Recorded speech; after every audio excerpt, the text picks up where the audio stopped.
What's good, man? All right, welcome back to OG Boxing Talk. Sorry for the little bit of a late start. We wanted to make sure we had as many people on the panel as possible. Let's go around the room and introduce each other. KQKC Boxing in the building. What's good with you? Man, what's happening, man? I'm hanging in there. I'm, doing my thing Monday through Friday and Monday through Saturday, and now Sunday. And I see Kelly is in the house. Now, I'm not gonna take up too much time, but let me ask Kelly something. Hey, Kelly, you leave out for work early, right? Is that Yeah, correct? Okay. yeah, Do you stop at red lights and stuff before you go to work? yeah. Oh, okay. Now, when somebody hit your ass on the side of the head with a 2x4, and you wonder what that was, okay, say that was KC. Remember that, okay? Cause I heard what you said last week, nigga. All right, I heard what you said. Your ear gonna What? be bleeding. Your ear gonna be What bleeding. you buried your face? Yeah, yeah, You got muffed. yeah. I heard. I said that nigga. You got glazed face. Road trips, You nigga. still got a little of that. You got a little bit of it on your head still, huh? Yeah, On shit. top of your head, it's shining. I said I'm gonna bust Kelly shit. That with a pipe. That's what you got for. Huh? Can we get to the West Ups? Oh, okay. Sorry. He said KK still got that glaze on his head. I niggas like some. Hey, Drew Titan in the building. What's good with you, man? Let him know how to get in contact with you, man. I'm Drew Titan Bronx on the motherfucking deck. LDBC Strong, man. You can follow me right here on YouTube, OG Boxing Talk every Sunday. And same day, 7 p.m. Eastern Standard Time, LDBC Strong. Today, tune in. I will be having Layman Brewster on my show. Tune in. It's going to be fun. The great Layman Brewster, who knocked Vladimir Klitschko the fuck out. What's good, Blood Boxing, man? Let them know who you are and how to get in contact with you. What's going on, Camp Folk? This your boy Blood Boxing, man. Y'all can find me over at either Retro Boxing and Documentaries or Retro Sports and Documentaries. We up in here, man. Dirty South in the house. Yes, sir. Yes, sir. Cali Enigma, what's good with you, man? Let them know how to get in contact with you. Man, you can find me at the Cali Sports Entertainment on YouTube. You can find me at the Cali on Instagram, Twitter, Facebook, and some of y'all can find me on Snapchat as well. You know what I mean? Salute to y'all from the West Coast. All right, hold on a second. I think I might have forgot to send a link to Junior the Truth. I did send one to BFTB. BFTB, get your ass on the panel if you're listening. So all right, man, let's say what's up to the people in the chat real quick, and then we will get to a preliminary opening question before we get to the heat. And also, we will tell people in the midst of this conversation that we will respect that we around here at Fanon International Boxing work on a deferential system. We work on one where OGs are respected at all times. And if you do not respect the OG, you must get the fuck out. Okay? If you disagree with what somebody says in this panel today, keep that shit respectful in the comment section. Okay? And I'm going to be, and I know some of y'all got to know what I'm talking about. Let me tell you, there's two people on this internet that I fucks with and I fucks with unconditionally. And one of them is the great Blood Boxing. Okay? I fucks with him unconditionally, which means if you got some shit to say about Blood Boxing, me and you can go at it. And you can get the fuck out. Okay? I don't have to agree with what Drew says all the time, what Cali Enigma says all the time, or KQKC says all the time, and they damn sure ain't got to agree with me. But you understand, that we are all partners in this show. All right, so there you go. We starting it like that. Before we get into that, though, KQKC, would you or would you not have fucked Jada Pinkett if Will Smith gave you permission? Yes, I would. Yes, I would. I like them short, petite women, right? All right. Yes, I would. No doubt about it. I bet she's a freak of the week, right? So, this old motherfucker can move now, all right? Yes, I would. Yes, I would. Ain't no doubt about it. Ain't no shame in my game. Yes, I would. All right. Well, I like all type of women, you know. Dog of the berry, sweet of the juice. Hey, you name it. All right. Small and petite. Hey, that's all right. Bigger to pick up, bigger to lay down. So yes, I would. I don't have no problem with that. You know. So yes, I would. That's all I have to say about that. Yes, Drew I Titan. would. Drew Titan, what about you? Man, I like my bitches dark skinned thoroughbred that come in at 154.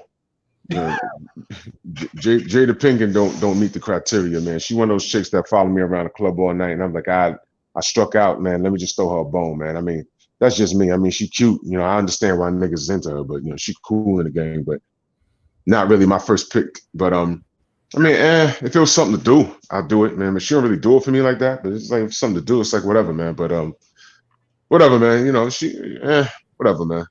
You know, whatever. They Will is winning. I don't care what anyone says. Will is winning. Will Smith is winning. Dog, that's a hardcore dude right there. Yeah, he's winning. I'll tell you why. I'll tell you why he's winning. Through all of that, what did she decide to do? Her ass came right home. She can't say shit to the man. And her dirty laundry's aired out. We don't know what that man was doing the whole time they were separated. And keep in mind, they were separated. You know what I'm saying? And he was like, "Yo, I was about done with your ass." She brought her ass right back home. It's all good, man. Y'all dudes, y'all need to really stop holding on to that act of sex. It's just a fucking act, man. It's just a fucking act. Who cares, man? Y'all niggas is running around. Some niggas running around acting like the girls they with right now were virgins when they got with them. You don't know it's rare that you know exactly who they were before you met them. All right, she stepped out. She made not even a mistake. They were separated. Who the fuck cares?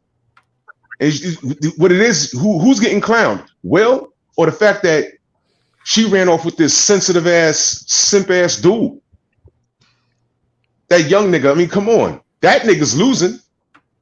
He got the pussy and let it go, and she went home to daddy. Come on, man. You don't know what's going on behind those walls. And he's probably telling you, you know what, Jay, do you want to make this up to me? Call up your fine ass friend and bring her mother over, bring all them bitches over. This is how you make this up to me. He's holding the trump card, man. Come on now.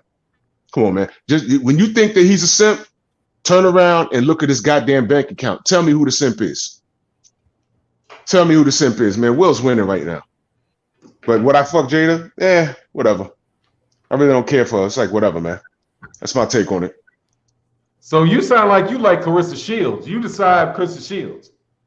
Damn right. That's what's up. Damn right. That's a wrestling match right there. That's not even a boxing match. That's a wrestling match. See, short guys like big women. You know, I don't know why. I'm not short. I see there. See, Drew he ain't a real tall dude. So what you mean? I'm 6'2". Drew, I'm 6'3", ain't you? I'm 6'2". That tall. You can look at him, and when he's sitting in the chair, you can tell the chair, the back of his neck could go up and shit. So, but yeah, they love to wrestle around with big women, you know. Shit, yeah. Man, listen. Feet all up in the air. Shit. Man, if we gonna make a comparison, my style's more like, you know, like you said, Clarissa Shields, you know, Serena Williams, you know what I mean? Yeah. That's my speed. Jada Pinkett never, I mean, to me, she built like a 12-year-old boy. Women with meat on her on their bones. Like exactly. that's what I like. Hey, we got to do this. We can't do the cutting across people. Mm-hmm. We can't do it. Okay, yeah, it's like I was ready for the first time that shit happened. Wow, because we've been doing that consistently for the last 3 weeks. We got to. Yeah, no doubt. Well, to answer your question, maybe it wouldn't be my first choice. It's like if it was there and Sunday night and it's like raining outside and I ain't got shit else to do, yeah. But you know, she don't do it for me. It's like whatever. Hey, so real quick, man. What's going on, my man? Donald, the now 65-year-old G. Salute to you, man. Salute to my man, the Sweet Science Examiner in the super chat. Says salute to all of y'all kings, man. Much love in that super chat.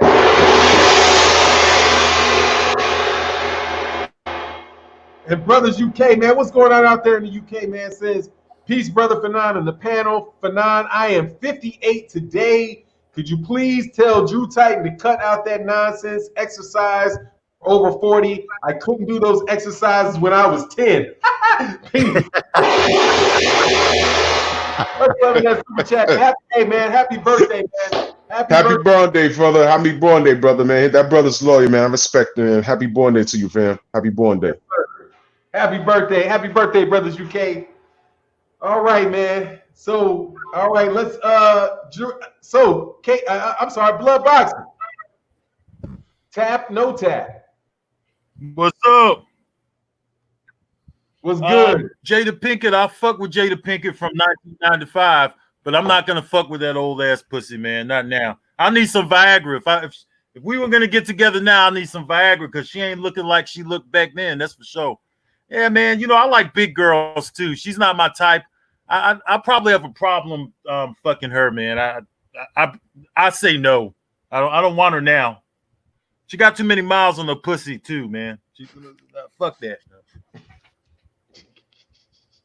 Cali Enigma. Too many miles on the coochie. You niggas lying. Two double lying niggas. What's next? Nah, I'm straight, bro. I know they lying their ass off. No, it's what you mean. Everybody got their type, bro. I'm good, bro. I have zero interest in Jada Pinkett, man. Jada Pinkett, yeah, from what was the movie again? I forgot the fucking movie. Dirty Rotten, Low Down Dirty Shame. Low Down Dirty Shame. That Jada Pinkett, Jason Lyric, yeah. That Jada Pinkett, but I don't really even fuck about it right now. To me, she don't even look. I don't see what the appealing thing is about her right now. She's skinny as hell, short on top of all that. That's not my type either. I like taller women with more meat. I could take a chick that's like 5'5" as long as she got some weight on her, bro. I do not like skinny ass chicks. Never have, never will. It's like fucking little kid or something like that, man. I know some dudes like them little petite women. Oh, that'd be a sight to see. Nah, you can have that, bro. You wanna bang some bones? You like skin and bones, bro? That's for y'all. I don't fuck with that shit, man. For a motherfucker be feeling like a, weirdo doing fucking with somebody as little as her. She too tiny, bro. I just don't have no interest. I mean, what are we doing? Just because she's Jada Pinkett, is that why? Nah, give me somebody that's thicker. Unless I'm gonna get some money up out the situation, I have zero interest in fucking her at all. I'm not attracted to her. I don't know why a lot of cats are at this point. I don't get it, man. To me, she's starting to look a little bit like Skeletor to me anyway. I just don't see the appeal in her. To each his own. Everybody up here, maybe y'all like her, but I don't fuck with her. I don't. She don't really appeal to me at all, bro. At all. Zero interest in fucking with Jada Pinkett. To me, in their relationship, I mean, it looks like that he's okay with it. Some people will have unorthodox relationships. Whatever works for them. They've been together for 25 years. There's all kind of rumors around that, she's allowed him to go out and do the same thing. If they like each other, if that's what they allow each other to do, if it works for their relationship, congratulations to them. I don't expect every relationship to be the same. Some people like traditional marriages. Some people don't. Hey, whatever it is what it is. Congratulations to them. Yeah, both of them got a lot of money. Salute to them. Black love, whichever form what works for you, man. That's what I say. If it works for them, it works for them. It's not my thing, but to each their own. But yeah, for Jada Pinkett, I'm good. Much love in that super chat to Marvin Pritchard. Said, when it's in your face, you'll change face. First of all, much love in that super chat. But let me get to this. I'm glad I didn't go first. First, I thought when I asked the question, I thought that the question was going to be about whether or not you would bone somebody's wife or not. You know what I mean? Like, that was the angle that I came with from the question. Not would you hit Jada Smith, because I know every one of you niggas would. Okay? So stop, dog. Get the fuck Jada Pinkett Smith, and I have seen the chick. She is little. She ain't that fucking little. Okay, the chick ain't 5'1". She ain't 5'2". She's regular, like slightly smaller than regular size chick, dog. And ain't none of y'all kicking that chick out the bed. Stop lying, because I know yes, y'all. I am. Ragamuffins in your life. Hold on, let's tell the truth. Tell the truth, save the devil. I know y'all done fucked some booger bears in your life. Okay, and that ain't no booger bear. All right, I thought I was talking. I just can't believe that we're gonna start this Sunday off with all these lies. I can't believe Fuck it. that bitch. Nah, I'm good, bro. Speak for yourself, bro. I don't have any attraction to her at all, bro. She too skinny. Yeah, I wouldn't fuck her. The girl who served me coffee this morning, I'd give it to her before Jada Pinkett. I'm telling you right now, Wendy's. Would you give it to her though? Jada Pinkett, I need some Viagra, bro. To the coffee. I have to get some Viagra for her, man. I need Viagra and a shot of Hennessy. Well, and I don't mess with married women. I don't mess with married women. I don't believe in that. That's karmic. That's karma, man. I don't believe in bad karma. So I wouldn't do the shit because the chick's married. But other than that, and I'm married. Other than that, though, nigga, please. Who dropped off? Oh, that's KQKC. But all right, man. So let's go. That was our introduction. Now let's move on. Let's move on to the heat of the conversation, man. We'll wait for KQKC to come back. All right, man. So this will definitely be the last OG boxing talk in which we talk about the glove gate as a main topic in a conversation. Now, if anybody want to bring it up on their own, that's good. But as far as OG boxing talk, this will be the last time we talk about the glove gate as the main topic, unless for some reason a picture comes out of Tyson Fury with a grenade in his bag or some shit. Okay, so Drew Titan, here's KQKC. So Drew Titan, man. Yes, sir. I think I gotta be fair. I gotta be fair to Blood. Okay, so I watched Blood's videos this week. Okay, and so I got to make sure we get some certain facts out first. Now, Drew, what's your explanation of what happened in Glovegate? Like, what do you believe happened? Well, we can start from the top. We all know that slowly when the evidence started to come about, the things surrounding the overall event was suspicious in itself. The last thing for me was the gloves. That was the last thing. And I'm looking at it from a law enforcement perspective. What gives us reasonable cause to believe that this guy cheated? All right, because we have all of that. The pictures was like the icing on the cake. Am I lying? The glove, the actual manipulated glove itself was the icing on the cake. But everything that led up to the Glovegate situation gave us reasonable cause to believe that he would even do something like that. I mean, let's look. I mean, to make an arrest, you have to have probable cause. All right, so I gotta step out for a second. Or Blood, can you moderate? I gotta step out for just a second. Okay, yeah, I got you. Go ahead, Drew. Yeah. To make an arrest, you have to have probable cause. Reasonable cause to believe is the same thing as probable cause. So let's just review for a second. He had manipulated gloves in the Christian Hammer fight. All right. He admitted to cocaine use before the Klitschko fight. He was suspended for 2 years over PED use. He ran to the hospital and claimed that he suffered from depression in order to duck a PED test. What else? His glove clearly was compromised, as shown on the video. It was spoken about by many fighters, including what's that guy, George Groves. In the first fight, they were like, "Yo, there was something wrong with his glove." That was in the first fight, and it was clear when we went back. And these are things that we missed, but when you look back at it, we're like, "Oh shit." You know, that's crazy. It was clearly manipulated in the rematch, as shown in the original photos, because check this out. He blocked the cameras in the damn locker room. That was suspicious in itself. We learned about Borgate. He was supposed to pay that farmer. The farmer snitched on him because he paid the farmer to say that he sold him some uncastrated boar. And then you find out not only did he not sell him any boar, but the farmer ain't had no goddamn boars on his farm. And that animal is not even in the UK like that. What else? Just off the top of my head, his affiliation with Daniel Kinahan. So now that we've established that we have probable cause to even look at this guy for cheating, you know, I believe we can move further in depth with it. Although we've never seen Fury display any kind of power at that level, You cannot tell me that we have to pick one option pertaining to how we feel his glove was manipulated. All right. Now, I said last week that there could have been an egg weight in there. But one thing's for sure, according to what Marcellus and Jones said, Wilder's injuries are consistent with the blunt object.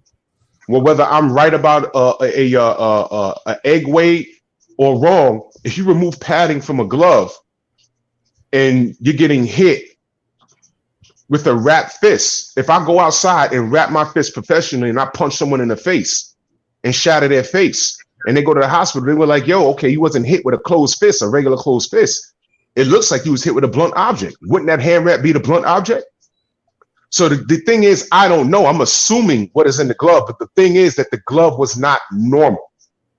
And what I wanted to address before I pass it on is, if you're a victim of a crime and an officer, you go to an officer, let's say you're walking outside, right? And 3 dudes jump on you and they start beating on you. Then they take your cell phone, take your wallet. And then right before they walk off, one kicks you in the face and calls you a nigger and then walks off. You get up, you get a detailed description, right? You go to the police. They say, yo, look, you tell them, yo, some dudes robbed me, right? They round up some guys. Now you're looking up at some guys. You identify all 3 of those guys in a lineup. You said, he did it, and he did it, right? The officer looks at you in the face and says, nope, you got to pick one.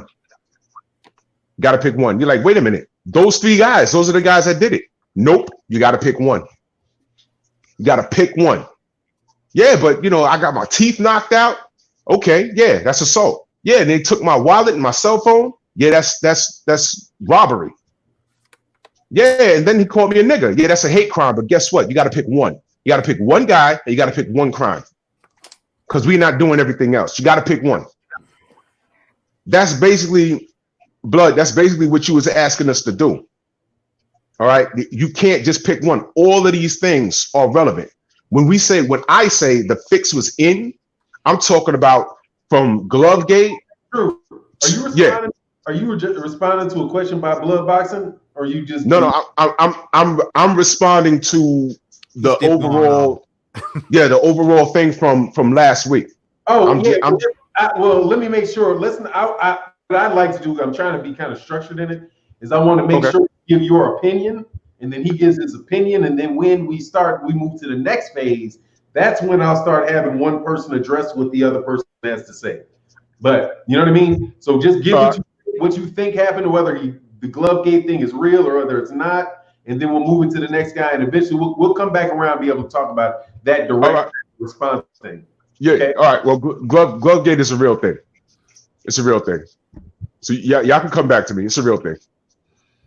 Cool. BFTB in the building. What's good with you, man? Let them know who you are and how to get with you. What's good, Fanon? What up, y'all? Man, everybody know where I'm at, man. They know where the graveyard is. They act like they don't, but everybody know where it's at. Yes, sir. Hey, and we brought him out. Just so you know, this Negro is not old. He is a young buck, but we've decided to let slide upon the show a young man on the show to represent the younger portion of the people, of the boxing, the boxing demographic. So that's my man BFTB. If y'all ain't subscribed, make sure you guys subscribe. Hellified debates take place on the daily over there on his channel. Really, really good work. Blood Boxing. So, yes, sir. What do you think about Glovegate? I think Glovegate is something that, some of the allegations could have taken place, but people are too all over the place. There's not enough proof that anything happened. Nobody has any proof. And plus, you have to determine if it's a blunt object or if it's the hand wraps, because the hand wraps is not a blunt object. A blunt instrument is any solid object used as a weapon, which damages its target by applying direct mechanical force. It says here that blunt objects are rocks, clubs, blackjacks, bats, and metal pipes. Boxing gloves is not in there. So, you guys need to determine, did he put something in the glove or not? Because if there was an investigation that was done, okay, one of the processes of the steps of an investigation is data collection, okay? So they're going to analyze the data, they're going to collect the data, okay?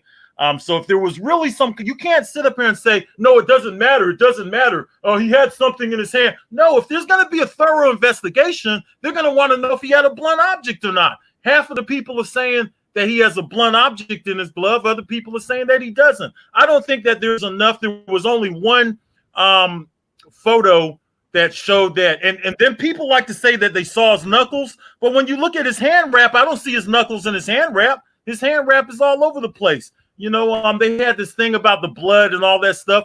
And yeah, the cameras might have not got to see the whole thing, but the commission continued to look. Now, is the commission, are they honest? You know how I feel about that. I've said that years ago, that I don't think that any of these guys are honest. So it's possible something happened to the glove, but there's just not enough out there. There's not enough evidence to pin him with anything off of one picture. So that's how I feel about the whole thing. Plus, I'm still hearing that, you know, a lot of different stuff as far as was there a blunt object or not, because that's important. That's very important in any kind of investigation. I'll leave it at that for now. See where we go with this. Cali Enigma, what do you think about Glovegate? Well, as far as Glovegate, I think Glovegate is definitely something that's credible, something that needs to be further investigated as far as sanctioning bodies, as far as the state of Nevada should investigate it, in my opinion. I don't know about the federal government yet. I don't know what to expect from that, but I mean, at least the state of Nevada or the Nevada State Athletic Commission should take a deeper look into it and see what comes out of it. And I'm talking about a serious look, not just, oh, we took a look, with nothing to see here, move on. No, the Nevada State Athletic Commission needs to do a thorough investigation and see what's going on, and so we can come to a conclusion. And I'm talking about, view this thing from an unbiased standpoint. If you need to go hire somebody who's like an independent contractor, maybe even somebody who's not involved in a sport, and have them go take a look at it and see what comes about it. And to me, it's important. It's important to know if Fury had some type of metal object in his glove, then he should be suspended. He should be fined. He should be stripped. If such things occurred, this is what some of the reports are coming out. The doctor report stated that he was clearly hit by a foreign object that had to be in Tyson Fury's glove. So I'm going to listen to the doctor, and that's why I think that it should be investigated. But if it's not going to be investigated, then it's up to Wilder's team, because it's going to have to be up to Wilder's team, because it's important that they make sure that Tyson Fury isn't able to cheat, that they make sure that they double, triple, quadruple check. I know Blood didn't like the fact that I said that Tyson Fury's glove should be checked when he's in the corner. They shouldn't be allowed to put a towel in front of Tyson Fury when they're in the corner in between rounds. And try to block off the camera and stuff like that. That shouldn't be allowed to happen at all. Go ahead. Callie, real quick, let's try to make sure we don't make assumptions about what other people don't like. No, that's what he said last week. And I'm saying, but that's what I'm saying. In this point in time, or what you're just telling me is what you think. And then we'll get to everybody being able to say what they think. I'm not going to continue much longer of this. Even if somebody says something last week, they might not have said it the way that they intended it, or somebody could have misunderstood it. Just want to make sure that the things get real clear today, and it'll be what the person actually says, because everybody's here and has an opportunity to say what they think. You know what I mean? But go ahead. Right. Sorry. That's what I just want to say. Just make sure that none of the stuff, that shenanigans that happened in the first two fights, don't happen. Make sure that you can see everything clearly what's happening in Tyson Fury's corner. If they try to block the camera, then it's important for the sanctioning, or should say the Nevada State Athletic Commission to interject and to make sure that there's cameras paying attention to what's happening in that corner at all times. The towel happened not just in the second fight, but it happened in the first fight where they were doing corrupt stuff in the corner, and we've known that Tyson Fury's corner has done this in the past and other fights as well. They would readjust his glove to loosen his gloves to allow him to do certain things. So it's important. It's important that Tyson Fury's corner is watched thoroughly. You have to watch that corner. That we know that they'll do whatever it takes to win. There's an old saying: if you're not cheating, you're not trying. And if you're not if you're not cheating, you're not trying. I forgot the other part about it, but yeah, they said if you're not cheating, you're not trying. So it's important for Wilder's team to make sure that they keep a thorough eye on everything that Tyson Fury's doing, everything, because he will try to find another way to cheat if he can. He'll practice the cheat. They'll practice the cheating during training camp and see what they can get away with. You gotta keep a thorough eye on them.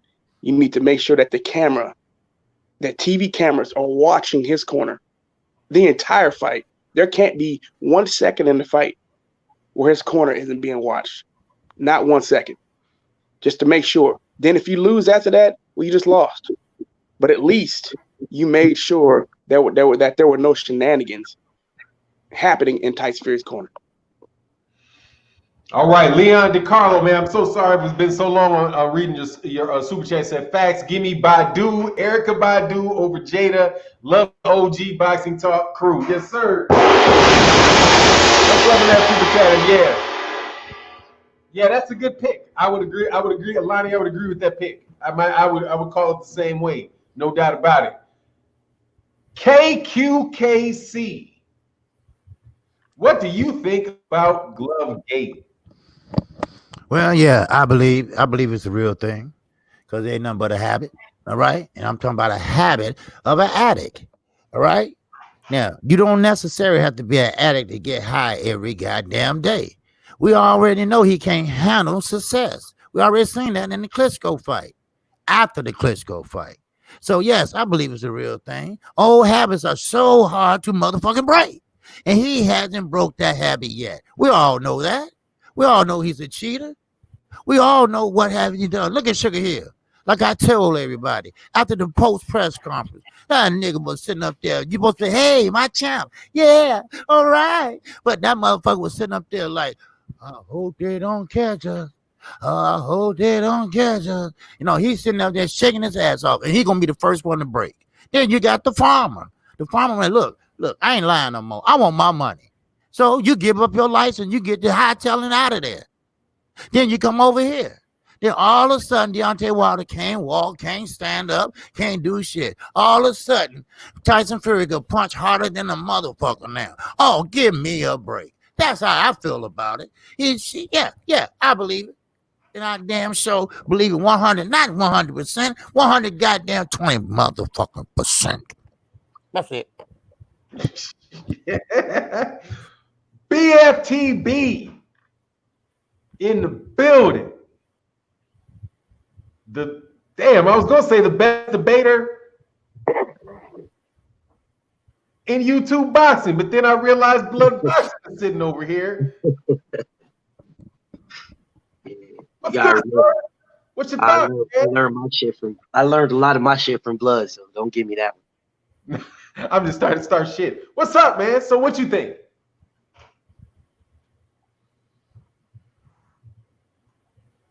This nigga took an introductory pause. Are you asking me or Blood? I'm asking you. KQ. Good. Let me be very good. BFTB. Well, there's no doubt in my mind that it's real, but I'm a little bit different than most of my OGs on this. I haven't even made it to fight 2 yet. I'm still in fight 1. For anybody saying that Glovegate isn't real, then why didn't his gloves flop in fight 2? There's a reason why his gloves didn't flop in fight 2 is because he cheated in fight 1. That's the reason why his gloves was flopping in fight 1. Everybody consistently is going to fight 2. We're doing a lot of stuff when it comes to all the extra stuff, and I'm not saying that it didn't happen. All the extra stuff, the gloves and all the crushed up and knuckles. I'm not saying that it didn't happen, but you know, we're having too much of a debate on stuff that we can try to refute.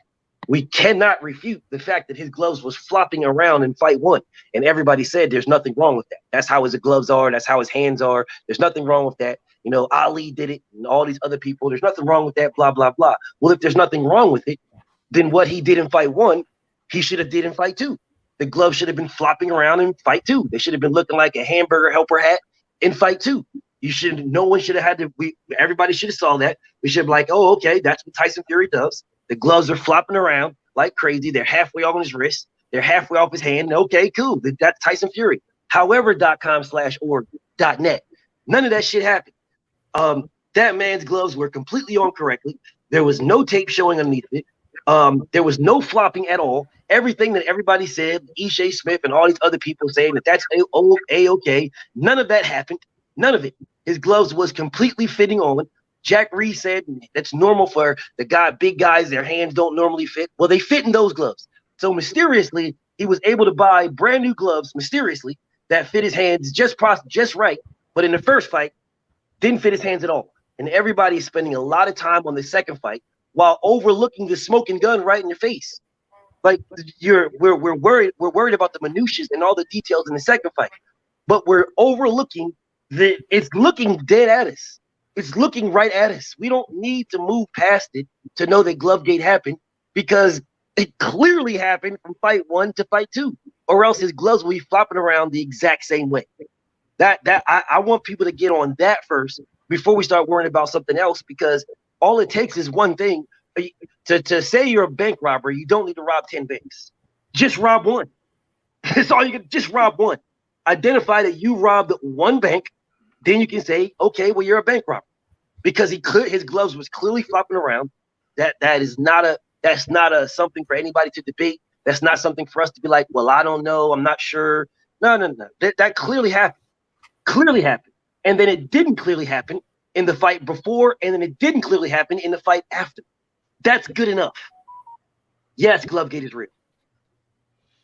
All right. So we had Drew, yes.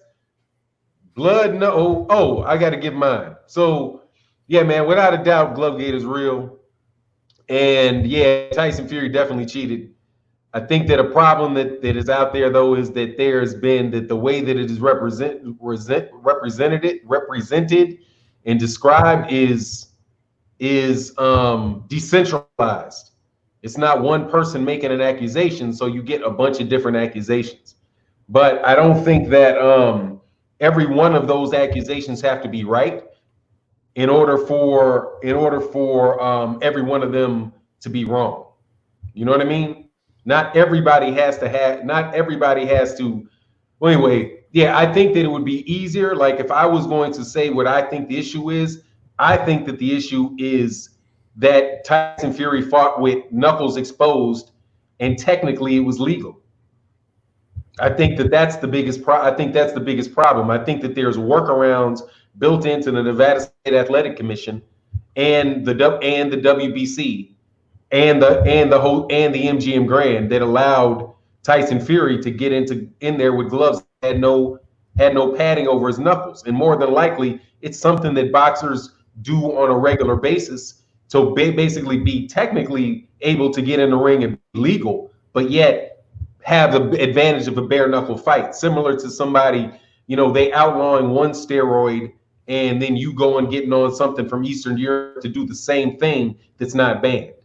At different points in times, those MX gloves, those Everlast MX gloves were banned.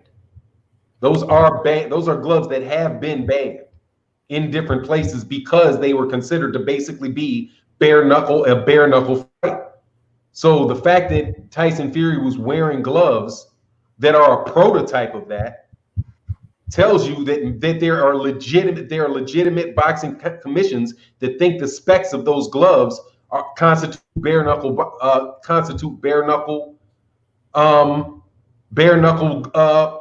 fight, right? Because if they have if the MX gloves were not allowed by somebody at a point in time, that means that there was a boxing commission that looked at those gloves and said, no, these should not be legal. They should not be legal because of the distribution of the padding away from the knuckles. These puncher's gloves, right? Then some commissions say, no, we'll take it. But what's the explanation that they give? For the entertainment of boxing. The only reason why they would legalize MX gloves, Everless MX gloves, is because they want the fight to be more entertaining for the fans. So they want more knockouts. They want more damage to be done to the fighter. So the promoters want damage to be done to the fighters.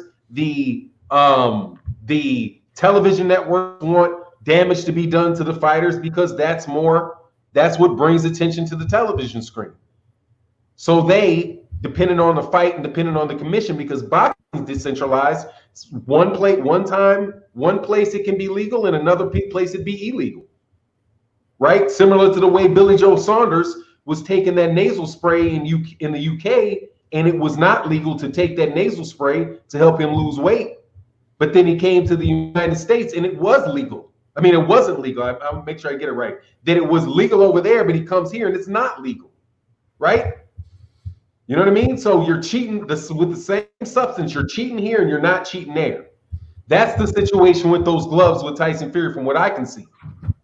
That it's illegal other places, and MX gloves, and he didn't get the actual MX gloves. He pulled a slick one and got some custom made Paffins that are basically the same specifications as the MX glove. And that's what there was a guy that did a video about the glove, talked about, I think it was yesterday. He's done a couple of videos. Shout out to the watcher who pointed me to the video. And I listened to the video of the guy that broke down the gloves.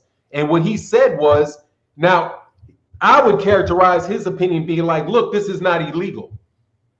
You can have gloves with your knuckles exposed, depending on where you are. And he said that he believed that you should have a standard glove, but that's not the rules based on the boxing commissions right now, because some people want more excitement.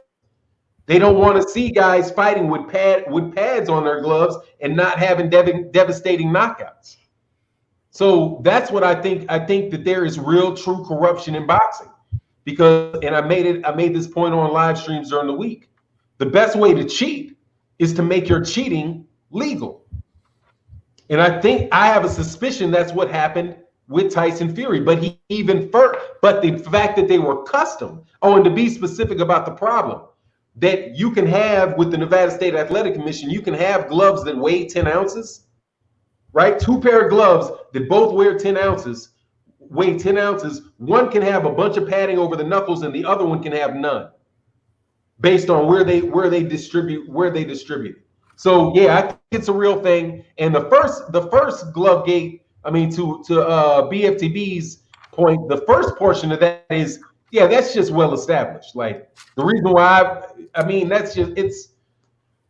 dude, the guy's hand was like clearly at the bottom of the glove, and people, you see what you see. And whether or not the commissions do something about it or not is one thing. But whether or not the boxing has a product that is a reputable product, and one that can be considered legitimate, and one that can be considered fair and not corrupt, dude, that's for boxing fans to decide. So as far as I'm concerned, I'm happy that the conversation is taking place, because dude, that's some super funny cheating ass shit that dude did in the first fight and the second fight.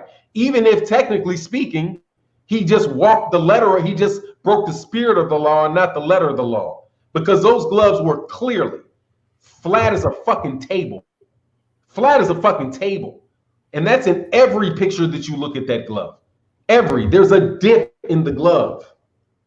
Now, the fact that they say, well, there's nothing, and that's what the boxing manufacturer dude said. The guy that, that worked for Pathin Sports and built the boxing gloves. He said, yeah, there's a bevel in here because that's what you wanted to do. You wanted to get it as flat against your knuckles as possible. So it's going to be flat. I mean, it's like, shit, dude, just because it's legal don't mean it ain't bare knuckle. You're just giving me a loophole for a bare knuckle fight. So anyway, yeah, I think it's real, but why it is, we'll talk about it. But now, This is the next phase of it. And before I get into that, though, hey, Reggie the Tree says, so I guess I didn't miss the stream. Stay encouraged, my brother. Salute to all of you. The truth will always come to light, and I just don't know when, but it's coming. And then my man, Mad Dog 2020. Okay, I got that. He says salute and much respect to all the OGs. I don't think I missed any after that. Dang, I'm a ways away though. So nope, didn't miss any after that. Cool. All right, so this is what we're gonna do in the second portion. We're gonna have somebody on the panel ask a question to somebody that they may have had an issue with, a clarifying question to somebody, or ask them to, if there's something that you don't understand about what they said, you can ask them a question, right? So we make sure that everybody understood each other. And then if you want somebody to reply to your question, ask them a question. So we'll start. Does anybody need a second to think about what they would ask somebody else on the panel? Does everybody have their question? Anybody confused? Nope. No. Does everybody got their question? Yep. All right, KQKC, your first question to whoever it is. Okay, my first question is to my guy, Blood Boxing. The question is this, Blood. What other proof would you need to see? Well, to say that there was something in his glove, it depends on how you're looking at it, because you guys are all over the place with, I mean, I don't know. I don't want to overdo. I don't want to go out of sync here, but it depends on if there's a blunt object, then I would need to see the blunt object entering the glove or the hand. If it's knuckles, then I'd like to see where they took off the hand wrap, because when I saw the hand wrap after the fight, I didn't see the knuckles coming through his hand wrap.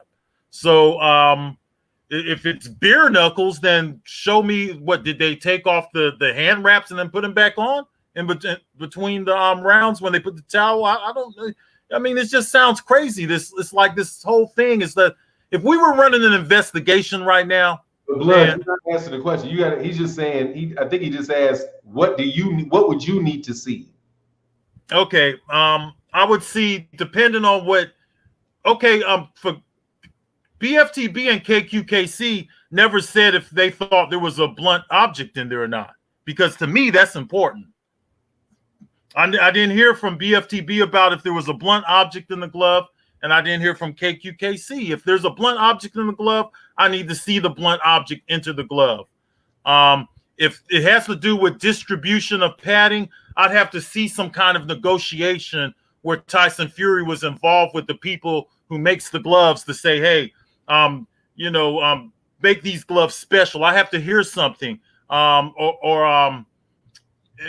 the other one? The other one is that it was a beer. It was like a beer. I guess the wraps that hit him, the knuckles through the hand wraps. Once again, I'd have to see something to where somebody pulled out some padding on the glove or something. You have to see this kind of stuff. You can assume it all you want from a picture, but a picture is just not good enough, in my opinion. So that's my answer to your question. Well, okay. I just want to say this. Okay, now the glove part I get. Like Sean Porter had some special gloves made with his emblem and his name and everything, Showtime and everything, and he was showing them off before the fight. Now, Tyson Fury, now we have to see, do he have any kind of ties to the gloves that he wore? See, that's the thing about it. Yeah, it is investigation should be made, and it should be investigation should be made not by the WBC, by a neutral party. And that's what I would like to see. So, okay, that's my question. Okay, Blood, you got a question for somebody? Yeah, I'd like to know from KQKC and BFTB if they think he was hit with a blunt object in the second fight. Just one person. Only one? Yeah, just one person, because then you get to say something back to them. Then you get to respond. Okay, I'll start with KQKC. Was he hit with do you think he was hit with a blunt object, KQKC? No, I don't think he was hit with a blunt object. Okay. Because if he was, the wraps would have shown once he took off the gloves. But I think he was hit hard with the knuckles, yeah. And when he was not, how you flinch up when somebody get ready to hit you. Well, he was relaxed and got hit, and I think that will happen. But it's more out there. But I don't think he had a blunt object because you just can't put a blunt object in there and then take it out. Got you. And then when you get through fighting, they put them gloves in a bag, and they're supposed to go back and make sure everything is okay with them. Now, did they do that? I don't know, but that's something to take a look at. Yeah. So, all right. Okay, KQKC, because we're trying to pass it to people.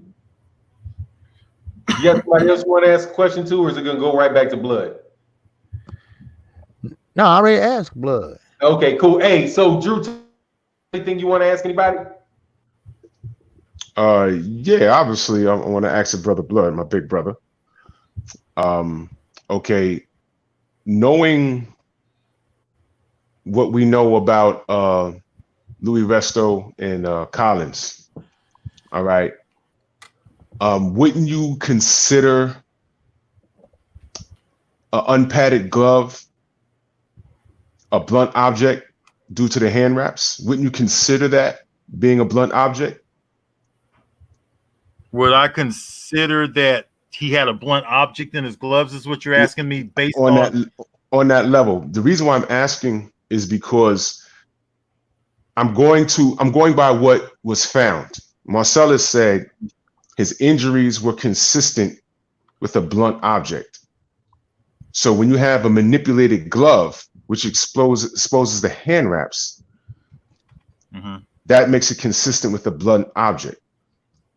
I don't know if he had egg weights. I don't know. I was thinking egg weights, but we don't know. Okay, so wouldn't that be consistent to a blunt object in your opinion? In my opinion, I do believe that a glove that doesn't have enough padding around it could have caused that injury. That's what I don't believe there was a blunt object in the glove. No. Now, was there some distribution of the horse here that wasn't in? I don't believe that his glove was like Deontay Wilder's. I could tell you that too. I don't believe that it was even. I don't believe that the distribution of horse here in Tyson Fury's glove was the same as what it was in Deontay Wilder's glove. Now, as far as a doctor's diagnosis or anything, they're wrong all the time. They're wrong. I've been having stomach problems for 2 years. They can't even tell me what the fuck's wrong with me. So they're always you have to get a second opinion, and plus we don't see the medical reports, so we don't even know if they're making that up or not. Okay, but regardless, even if the word doctor is said, consistent. What's that? The key word is consistent. Everything will be consistent. Yeah, there hasn't been any consistency, if that's what you're talking about. With a blunt. Hold on, say that again. They didn't say that it was a blunt object. They said it is consistent with, which is not the same thing. Right. Somebody says consistent with, it just means that it could have been something like that. And more than likely, Marcellus Wallace misunderstood what the guy said. Because it's okay, yeah, that's possible. That's possible too. It's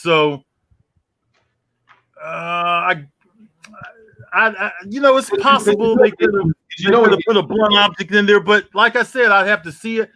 If it was the blunt object, I'd have to see the blunt object entering the glove.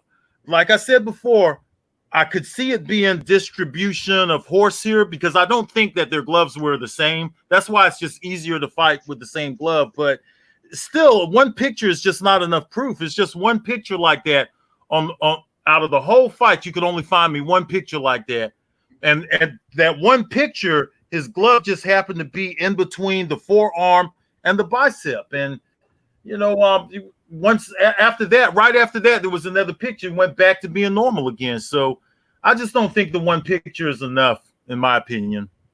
I don't see it. I just think it's a bunch of bull crap, to be honest, and that Wilder needs to be preparing for the next fight. All right. You know what I'm gonna do? I'm gonna. I see BFTB there. I'm just gonna go ahead and pass it. Can I pass it to BFTB? I just wanted to say one thing real quick. I just want.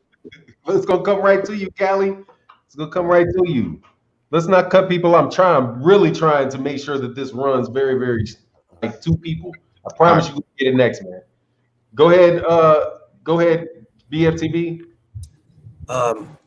So I get what we were saying. I get what everybody's saying about the second fight and stuff like that. I get that. Can we establish that the man cheated in the first fight? Because he proved that by the second fight. You're looking on my screen, you're looking at my icon. It clearly shows his gloves are different. Right? Clearly shows that. So if we can establish that this man cheated from the first fight to the second because his gloves are not on, and if anybody would know that their gloves are not on, it would be the person wearing them. I'm just putting it out there. So we should be able to establish that this man cheated and then not have to, we can move on to what else he cheated with versus he didn't cheat at all. So can we establish that? Then that is to my godfather.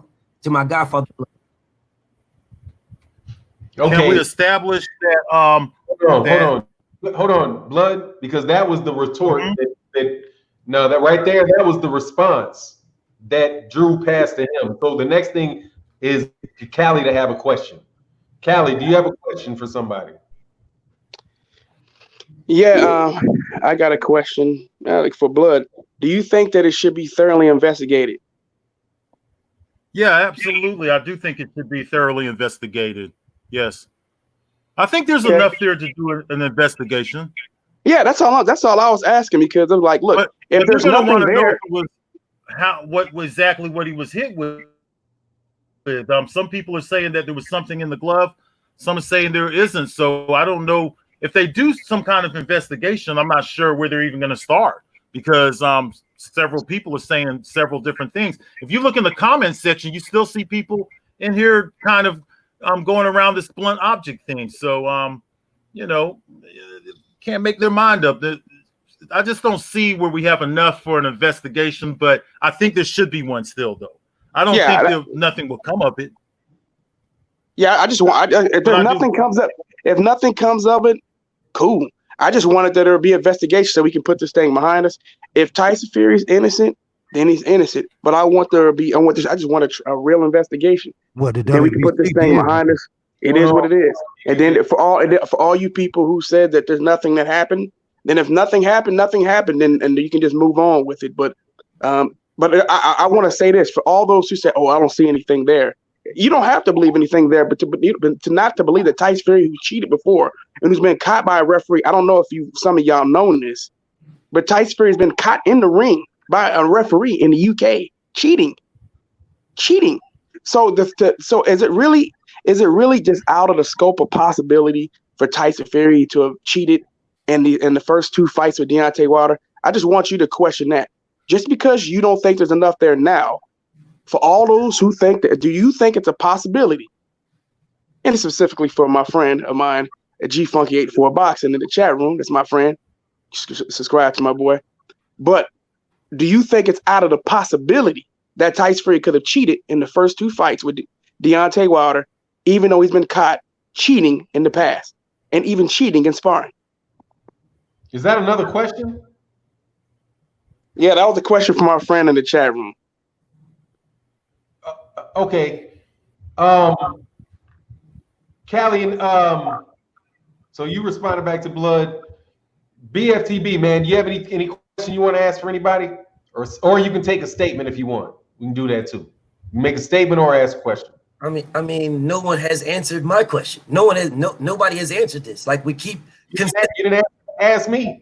I'm asking anybody, any and everybody. We are consistent. BFTB, it's got to be somebody. Because okay, I'm not asking you. I'm not asking you. I'm not going to ask you. We already know what you think about this. I'm asking my godfather, Blood. My God, okay. Do you think that Tyson Fury's gloves was on completely from fight one? No, it didn't appear as though they was, because the gloves were very floppy in there, and then you could kind of see his it does appear as though his hands were slipping into the like wrist area of the glove. Like I did see all of that. The gloves were definitely floppy. What bothers me is that they saw that it took them too late to understand that Tyson Fury was having some problems with gloves and things like that. So they should have corrected it after the first time. So yeah, I would say that yes, something didn't seem right about the gloves in the first fight. I would say yes, sir. Yeah. Okay, perfect. So my follow-on question is that cheating? Mm-hmm. If he did it, that's cheating. I would say, well, I mean, I saw Ali with those gloves too, though. So I mean, we're talking about Fury, though. I think that these fighters, I think that they do cheat. Tyson Fury's a cheater, okay? I wouldn't say he's not, but I think that a lot of these fighters will get away with whatever they could get away with it.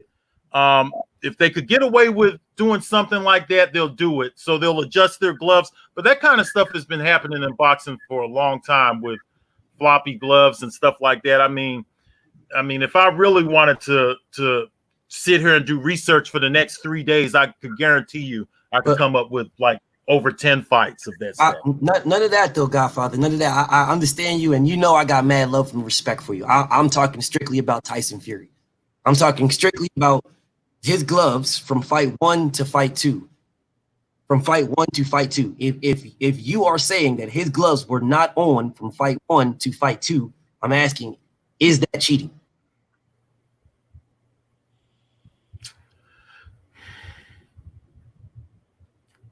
Yeah, I would say so. Okay. Okay. I would say it is And cheating, but they could have just slipped off during the fight. They could have been true. Maybe they were slipping off during the fight, or something was wrong with the way his hands was fitting in the gloves. It's just really, it's still hard to pin him as a total cheater. Just okay, and my follow-on to you, Godfather. I don't know. Not to be too long, but my follow-on is, if the gloves are slipping off of your hand, would you or would you not know that your gloves are slipping off your hand? Yeah, I would know that they're slipping off. You would know that. So if you would know that the gloves are slipping off your hand, and then you did not pull them back up or tell someone that my gloves are slipping off to retape them, would you be cheating? Come on, man. You know Tyson Fury's not going to do that, though. He's going to get. I'm asking you, though. I'm asking you. Would you or would you not be cheating if you knew your gloves were slipping off and you decided to not say nothing about it? I think to different fighters, that could be an advantage to some fighters for the gloves to be slipping off, depending on how the fighter throws their punches. Some fighters said, because when I was looking at reactions, okay, some fighters said that that would make it more uncomfortable for them to have the gloves slipping off like that. So it depends on the person. I'll tell you what, if I had a benefit, if I had some gloves on in the fight and I was slapping somebody upside the head with my knuckles, and they were in the wrist area of the glove, and nobody was saying something, and shit, I'm not gonna tell the referee, hey, look, man, put my gloves on right so I could have. If I'm getting away with it, if I'm boxing any of y'all, and I'm getting away with hitting y'all with the knuckle, that's just how it is, bro. I'm not gonna tell the referee, hey, so then you're admitting that you would cheat to win a fight. Hell yeah. Okay, I'm not Pause. I got to give Cali more time, because I allowed blatant rule violations by FPB by asking 13 questions. But it was very good. Hey, Fanon. What? Can I just correct one thing that was said that was wrong? What'd you say? I just want to make one correction that was wrong, okay? What's that? Because you guys said consistent with a blunt object. I'm looking at Marcellus Wilder. He didn't say nothing about consistent with a blunt object. That's not in Wilder's thing. So y'all cut it out, okay? So that didn't happen. This is not what he said. It did, because you're not listening to Tay. You're listening. That comes from Tay. Consistent with a blunt object comes from Tay. It doesn't come from just Marcellus Wallace. There's more than one source. Oh, okay. Well, Marcellus Wallace said he got hit in the head. His brother got hit with some shit, is what he said. Marcellus also said autopsy. There's There's Marcellus Wallace, and then there's Tay Jones. So there's two sources, and there's conversations between Blue Blood and 78 Sports TV with Deontay Wilder. So it's not. I mean, we know that they mean consistent with. That's not. We have our own sources for that type of stuff. So it's consistent with is what they were saying. And plus, man, these. Okay, then tell the people in your chat that keep bringing up this blunt object thing that you don't. Hold on, Blood. You're talking to people in the chat. We talking about people on the panel. I can't. I'm not. Okay, all right. Go ahead. The chat Go ahead. at the same time. Okay, so I gotta pass it to Cali Enigma, man. Is there any other question you want to ask or a statement you want to make? We'll change it to statement and a question. Is there a statement that you want to make so I can give you some more time? Since BFTB was, I had to let BFTB do that. That was very nice. Oh no, it's all good, man. Nah, man. To be honest with you, I'm ready to move on. I just wanted an investigation on this thing. I just wanted to ask Blood Boxing. Okay. Well, if you had a choice, man, Jada Pinkett. So who would you rather smash? Jada Pinkett or Serena Williams? Serena Williams, bro. Big time. That's easy. That's an easy one right there, bro. Hey, trying to make friends. Serena Williams and Clarissa Shields are my girls. Them two right there. Hey, hold on. Okay, so look, man. Eric Jenkins, much love in that super chat. Kevin Dunbar, much love in that super chat. Juniper B said, who wrote the rule that if fans have different theories about how someone cheated, the evidence of cheating is null and void? Makes absolutely no sense. Juniper B, that is a Blood Boxing's rule. But that's okay because everybody can have their rule. I know perfectly well that, dude, that's what I said before, that dude, there's so fucking much evidence on Tyson Fury cheating at different shit. You know what I mean? That there's so many choices to choose from. Like, if you know what I mean? It's like and he could have cheated in more than one way. And we know that he cheated. I mean, that's not a question. We know that he is a cheater. That is well established. Whether or not you should have an investigation over this particular instance of cheating is something else. You know what I mean? But the fact that Tyson Fury is a cheater, I mean, dude, the reason that people are like, oh, I think he got poisoned is because people think that he's capable of doing some shit like that. And he believes that people are capable of doing some shit like that because Tyson Fury said before the Vladimir Klitschko fight that he was scared that Vladimir Klitschko was trying to poison him in his water. So he refused water while the whole time he was there. So Tyson Fury is somebody that is acutely aware of the fact that people get poisoned with water. You know what I mean? That their water can get messed with. So the fact that he could get accused of it, no, I definitely know I don't have enough proof to support that, right? So that's why I would never bring it up. But if you ask me, do I think there's a chance that his ass would have done it? Fuck yeah. Do I think he's capable of doing that? Fuck yeah. I absolutely positively think Tyson Fury is capable of doing that shit. I can't say whether he did it or not. But the reason I think he's capable of it is because of the other cheating ass shit that he did. So like the conversation really isn't about, like, from Blood's perspective, and this is why I'm trying to have it I'm trying to make sure it's really moderated very, very tightly because I want everybody to be able to get out very clearly what they think and not have it characterized for somebody else. Because I've been listening to Blood and I know what Blood thinks, and Blood is not very far off because Blood is saying, look, man, you guys got 50 fucking things that people are telling me. Which one am I supposed to fucking pick? And the thing is that's probably right. That is part of the problem with it, is that it came through a news cycle and it doesn't come out through an investigation. Because it's coming out in a news cycle, everybody's like, oh, look at this. That's odd. That's odd. That's odd. That's odd. That's odd. So you hear a bunch of shit, but that don't mean that there's any fucking excuse on this planet for me to be able to see that motherfucker's knuckles and finger, the outline of it. Okay, the green glove pulled tightly against it. There ain't no amount of crooking anything or where that should ever occur. You know what I mean? It's like to say that those aren't his knuckles. It's like to see some woman without a bra on, with 10-inch nipples and big ass titties walk right by you and not say, yeah, dude, she ain't got no fucking bra on. There ain't no padding. There ain't nothing holstering that. You can see them swinging in the fucking wind. You know what I mean? Same thing with his knuckles. That shit is just so thinly padded in that area that, I mean, it's like, come on, man.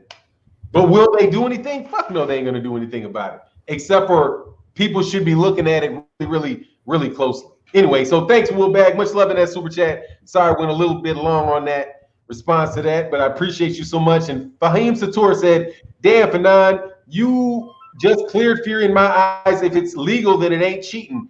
It is what it is. Nah, dog. No, that ain't verbal sorcery. No, it is cheating. It absolutely is cheating. It is cheating.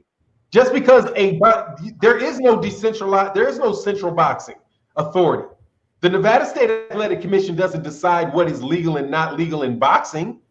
They decide whether or not they're going to approve some gloves to be used in their state. What they're asked to do is something different. They're not interpreting the rules of boxing. They're telling you what type of equipment they're willing to allow people to risk their lives with in their state. But if some other state has a different set of rules, and they may very well, some other state would be like, fuck no, you can't wear those gloves here. Hell no, that shit's illegal here. But they're only talking, the state commissions are only talking about what's illegal within that state and what they're willing to sign off on. They're not talking about what the rules of boxing are. The rules of boxing is that you're supposed to have your knuckles padded. And when they talk about the size of the glove, they are in essence talking about the amount of padding on your hand, not the weight of the fucking leather, because you get some extra dense leather may take off half and may add an extra ounce so that you can get rid of even more padding. I mean, hell no, dude, that's a violation of the rules of boxing. We know it. The question is whether or not these sanctioning bodies, the WBC, or whether the state commission, the Nevada State Athletic Commission, rules are going to be tight enough where people can't break the rules of boxing. We operate under the Marcus of Queensberry rules, not the Nevada State Athletic Commission rules. Fahim Satur, don't try to verbal sorcerer me. I know what I'm saying. I'm saying very clearly that motherfucker cheated. But what he did is he has a state commission that allowed him to do it. Because they said it, that they would allow him to do it. Doesn't mean that it is legal in boxing. Because there is no central rules of boxing other than the Queensberry rules. Thank you very much, Fahim. Fuck Floyd Mayweather. Just kidding. I'm just messing with you, man. Don't be trying to say, hell no, I didn't sign. Don't sign me up for that. That motherfucker cheated. Woolbag said, Wilder used these gloves. Fury, no. Wilder, let me have a look at Fury 24/7. Fury, no. Fury is A side for third fight. Who makes him do anything? I'm not sure. Oh, you talking about with Fury? You know why they don't make him do anything? Because who his manager was. That shit is already out there. Who the fuck in the command all of that shit? Fuck up out of here, dude. That motherfucker has something. Look, please. And raise your. Okay, I got that. Cool. So now let's move forward in the conversation. KQKC. What do you think about the treatment of Tyson Fury versus the treatment of Big Baby Miller? Well, it's a difference. Okay, I know some people like Drew. Okay, I know some people believe that, okay, well, if you want to do Big Baby Miller like that, then you should do Tyson Fury like that. Okay, well, Big Baby Miller been doing this shit since kickboxing. Now, Tyson Fury, he started boxing, 5 years old? But he ain't got caught cheating, but when he fought Klitschko, maybe, or a little bit afterwards. So, okay, and plus, he's not in this country. Also, now, he did give up his license in the UK, but that was recently. Now, Big Baby Miller, he knew what he was doing. Not once, not twice. I mean, like 3 or 4 goddamn times. And we ain't going to mention the guinea pig up his ass, too. All right? Now, I think his ass should get the hell out of here, banned. That's what I think. Because he had done it too many times. It's excuse after excuse after excuse. You can see motherfuckers crying, but they don't see no tears. That's that motherfucker, right? Oh, I'm sorry. I didn't mean it was a mistake. Yeah, okay, you're right. Just like you bought your mama that used Dodge, right? Hey, he said it, I didn't. All right. Now, Eddie Hearn was his promoter. Eddie Hearn asked him, well, how are you going to beat Anthony Joshua? Well, don't worry about that. I got something up my sleeve. Well, yeah, he had a lot of shit up his ass and his arms. So, yes, he should get banned. He's an embarrassment. You in New York, you should be embarrassed.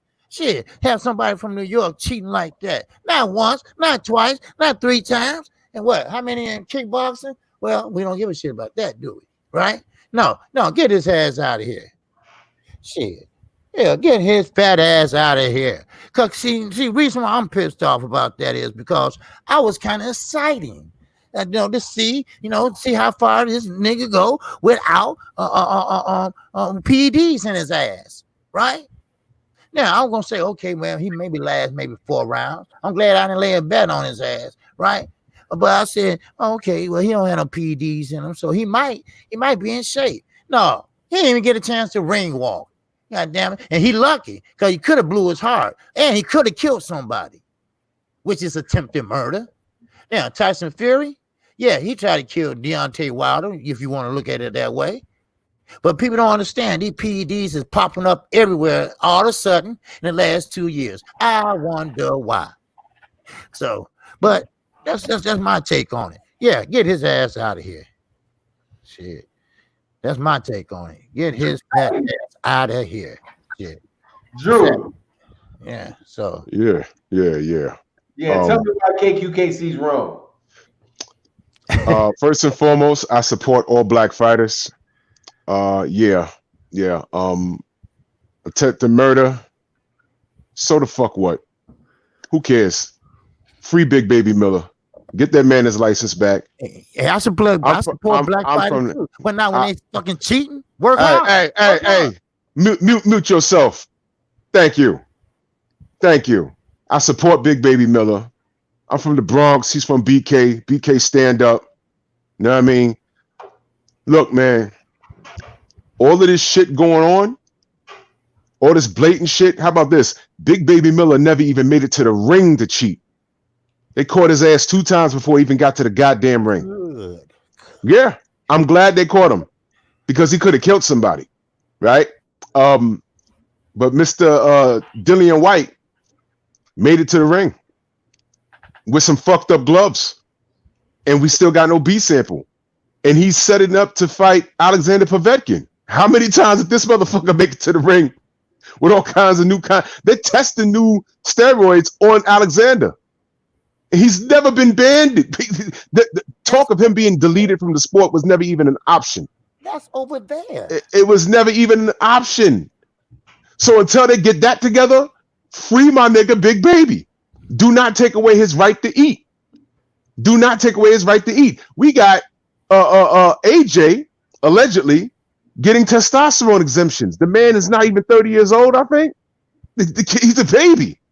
How the fuck does that giant ass nigga need testosterone? Where the fuck does that make sense? So if it's alleged or fact, I don't give a fuck.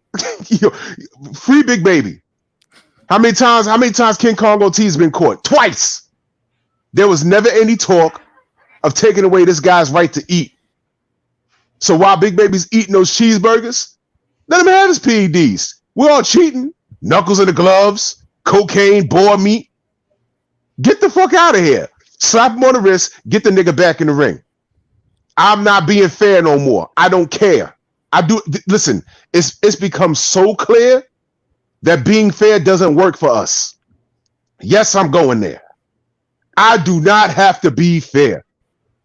Free my nigga Big Baby. Get his ass in the ring tomorrow. I don't give a fuck. You know what? You put his ass in the ring between the winner of Povetkin, and Dillian motherfucking White. I want him. I want that nigga's head on a pike. I want this nigga blood on the floor. No drug test. Who's testing for that fight, by the way? There's no consistency any fucking where. None. So since we're lawless, let's be lawless. Let's remove padding from gloves. Let Deontay Wilder wear some UFC gloves. You know what I'm saying? Let niggas juice up because it's their business, right? I'm not being consistent. Don't take away that man's right to make a living. Fuck that. He never even made it to the ring. Dillian White made it to the ring with some fucked up gloves. No one says a goddamn word about that nappy-headed nigga from across the pond. I don't give a fuck. Free my nigga Big Baby. I support black fighters. There you go. Can I rebuttal? Can I talk now? No. Can I talk now? Okay, thank you. All right. Now, if a motherfucker across the street robbing a goddamn bank, you think I'm going to go rob a bank and say, well, he robbed one, so let him rob one. Let everybody else rob one. Look, fuck that fat fuck. All right? We ain't talking about Dylan White. He's over there. Let them deal with Hold on, Unc. Hold on, Unc. Hey, I don't give a shit he ever eat. I don't care he ever eat. I don't give a shit he ever eat. Shit. Hell. Yeah, I don't give a shit he ever eat. Fuck him. Shit. Motherfucker always, first of all, you put his ass out of kickboxing, but for cheating. Put his ass out of boxing. And you go say, hey, welcome to Walmart. Let me check your goddamn bag. Now he can eat. He can eat then. All right, be a bouncer, like everybody say. Be a bouncer. I got a question for you. Yeah. You been in the system, right? You been to prison, right? Yes, sir. Okay. I'm sure there's 1,001 niggas on your block that went to prison for something similar that you did before you, but you still did it, right? I don't know. You don't know? I didn't worry about that. I didn't hang on my block. What I'm saying is, whatever crime you went to, whatever crime you went to prison for, there's been a nigga before you that did it, but yet you still did it. But here you are living your life. Second chances, right? Some niggas right here in the chat, second, third, fourth, fifth chances. He more than had a second chance. Well, some niggas got second, third, fourth, fifth, and sixth chances. They live in and out of prisons, but they still go. They still go. So you knew better, but when you was committing that crime, you knew better than to do it. You just got caught. You understand? So did you get life for doing what you did? No. Like I said, there's motherfuckers that get locked up several times. They don't get life. It depends on the crime. They still fucking do it. So that's what I'm saying. This is all relevant. You put it in the proper context, it's all relevant. Since we're in a sport where we're actually having a conversation about manipulating gloves, we know what the overall rules are. But motherfuckers are still manipulating gloves and things of that nature. They're manipulating gloves, they're taking steroids and all kinds of crazy shit. You can't just kick this nigga out the sport and leave everyone just laying around. It's inconsistent. Either you do something or you don't. The spirit of the law, right? The spirit of the law. Why the fuck are motherfuckers still fucking with bottles of water and manipulating gloves and taking drugs? Either you're cheating or you're not. And if you know you're cheating and you're violating the spirit of the law of boxing, you need to either get the fuck out or no one needs to say anything to you. Which one is it? Drew, I'm not saying that nobody's cheating. Hold on, man. Hold on. All right, the rebuttal to the rebuttal. See, you know the old saying, give a nigga a rope, he wants to be a cowboy. Okay, all right. See what I mean? See how y'all niggas do me every week? Okay, all right. Okay, we'll talk about it. We'll talk about it later, Drew. No, you can pass it on right after the next one. BFTB. No. Matter of fact, KQKC. Finish, please continue with your point on. At that point in time, we're going to move that question to BFTB. Oh, okay. No, I'm not saying that nobody's not cheating, but if you're cheating, okay, but he got caught more than everybody cheating together. I mean, damn, somebody, and he's one of ours, so sometimes you got to make an example out of motherfuckers, right? Especially the ones that's out there bad. He's out there bad. He don't give a fuck, right? Now, I'm not saying they don't either now. Don't get me wrong. But, we talking about, I mean, 2 different sports he got caught. But, you know, it is what it is. And I'm not saying nobody else is cheating, but ain't nobody just didn't get caught that many goddamn times. That's all. I mean, it's just basic, your basic common sense. You don't take a roll scholar to figure that shit out. BFTB. How do you see this? So I have dilemmas with this. My dilemma more so is with my OG KQ. That's my dilemma in this one. Now I don't care what he did in kickboxing. I don't care. There's plenty of cheaters plenty of cheats that happen in kickboxing. If I'm not mistaken, Dillian White had issues with kickboxing as well. But I really don't care about that. I'm talking about the sport of boxing, and in the sport of boxing, he's been caught twice. In the sport of boxing, Povetkin has been caught 3 times. There's a lot of vim and vigor from my own KQKC to get Big Baby Miller out the sport, and I'm not sure where that vim and vigor is coming from. However, I am asking, why isn't that same vim and vigor for Povetkin, who failed 6 drug tests, A and B in January, A and B in April, after passing 2 A and B samples between January and April. And then he failed again in December. So I'm trying to figure out, and he failed in December for a whole different drug test. So I'm trying to figure out, where is the vim and vigor from my uncle? The vim and vigor from my uncle when it comes to Povetkin. I'm trying to figure out where this is at and why is there so much for Jarrell Big Baby Miller? And I don't like Jarrell. And matter of fact, that's not Big Baby Miller. That is Jarrell Miller. There's only one Big Baby Miller, and that's Jared Anderson. But oh yeah, I like him. Okay. But yeah. Okay, you asking me? Figure out where this vim and vigor is coming from. From me? You asking me this? Yes. Okay. Well, see, first of all, he's from the United States, and he is a black man, right? It's first we getting it hard as it is, right? So now I think if the black other fighters see somebody get an example made out of their asses, maybe my other fighters would think twice. Okay, cool. I don't care about Povetkin. I don't care about nobody else from no other motherfucking country. Well, let's pause right there, OG. Let's pause right there, OG. So you said we want to make an example of somebody. So why do we have to make it of our own people? Okay, I'll tell you this. Okay, anybody in a country, in our country, I don't care about nobody else's country. Povetkin somewhere else, Dylan White somewhere else. I'm talking about in our country. I don't hate the guy. I just think the guy just got caught so many motherfucking times.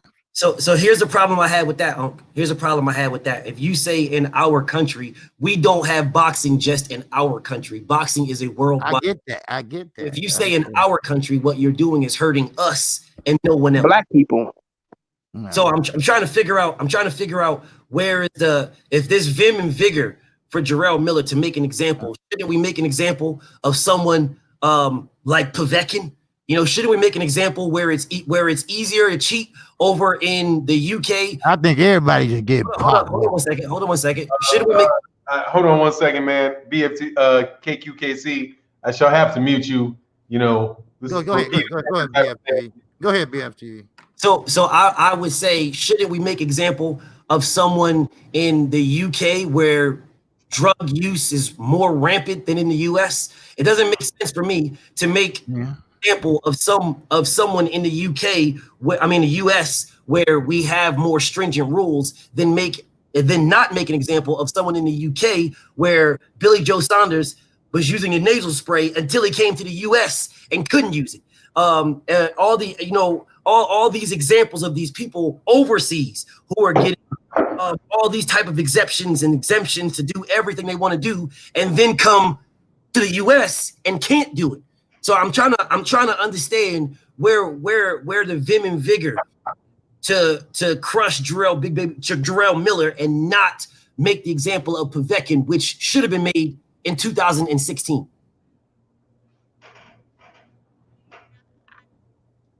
Now all the PEDs. Now I will say this. You're on mute. Huh? You were on mute for a second. Oh, okay. Go ahead, BFT. No, that's you. No. It's on you. Oh, okay. I was saying that.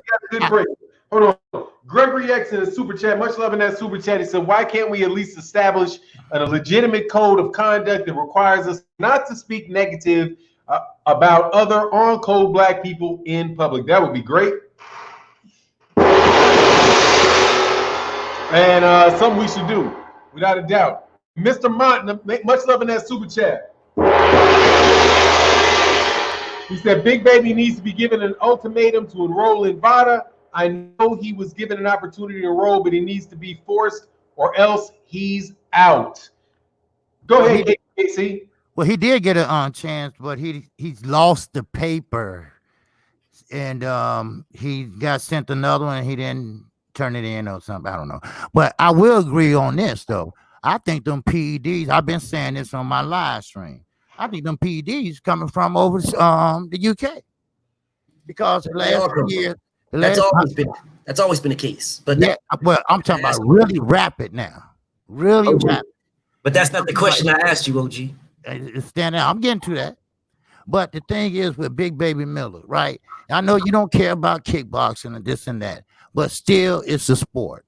Still it's an addiction. It still means that he tried it then and he gonna try it now. It's still showing that he's trying to be a slick motherfucker. Yes, I know that black and shit. All right. Okay. Just call a motherfucker black and he robbed a liquor store. He shouldn't go to jail. No. Put his ass in the jail. All right. Now, I'm for all black. But when motherfucker do wrong, look, then you got to pay the price. I'm sorry. You do wrong, you got to pay the price. I don't what care was Canelo's price? And that person didn't get caught, and you got caught, and that person ain't nothing happened to him. So what was if Canelo's somebody price? get the same charge I get. Hold on, KQ. Hey, BG, let's make sure everybody gets right to the end of their point. And then go ahead, BF. Go ahead. Pause it up. He feels like he got to cut across you. Right. Go ahead. I'm sorry about that, OG. But go ahead. You said people have to. Nah, I actually want to say something. So what was Canelo's price? Hold on 1 second. Callie, you're gonna go right after this. Go ahead, FTB. So what was Canelo's price? You know, he was protected. That's what Canelo price was. Okay, so why can't we protect ours? Okay, but we're not in that position to protect him. We are. Canelo got caught. He got caught one time. Nah, I know of. Me and you are in that position to protect our own. Yes, me and you are. Yes, we are. So we 100% are. If you get caught that many times, I don't care what motherfucking color you are. You did wrong. You got to pay the price. If I do wrong, I'm going to pay the price. Ain't nobody gonna save my ass. He was caught twice. Povetkin was caught 3 times. Who jumped off? KQ. It's not that hot. It's not that hot, Big Unc. You can come back. I'm not putting that much pressure. Okay, hey, Callie, go ahead with what you were saying. Yeah, man. My thing is this. Look at the environment. Let's just talk about the environment we have going on right now, and we're not worried about protecting our own people. Now is the time to get on code. Now is the time for black folks to stick together. I don't give a fuck what it's about, unless you some Uncle Tom Coon like Dillian White. You know, that's the only nigga that I would throw under the bus right now. Maybe there's a couple other I've thought about, yeah, but as of right now, he's the main one. I don't give a fuck what country you in. I don't care what country that you're in. Because Anthony Joshua, what he said, I stand with Anthony Joshua in preventing racism. So yeah, I know it's different, but it is related. This is related. This is what I'm talking about, standing on code. You stand with your people in times like this, especially when shit's unfair. I don't give a damn what country they're in.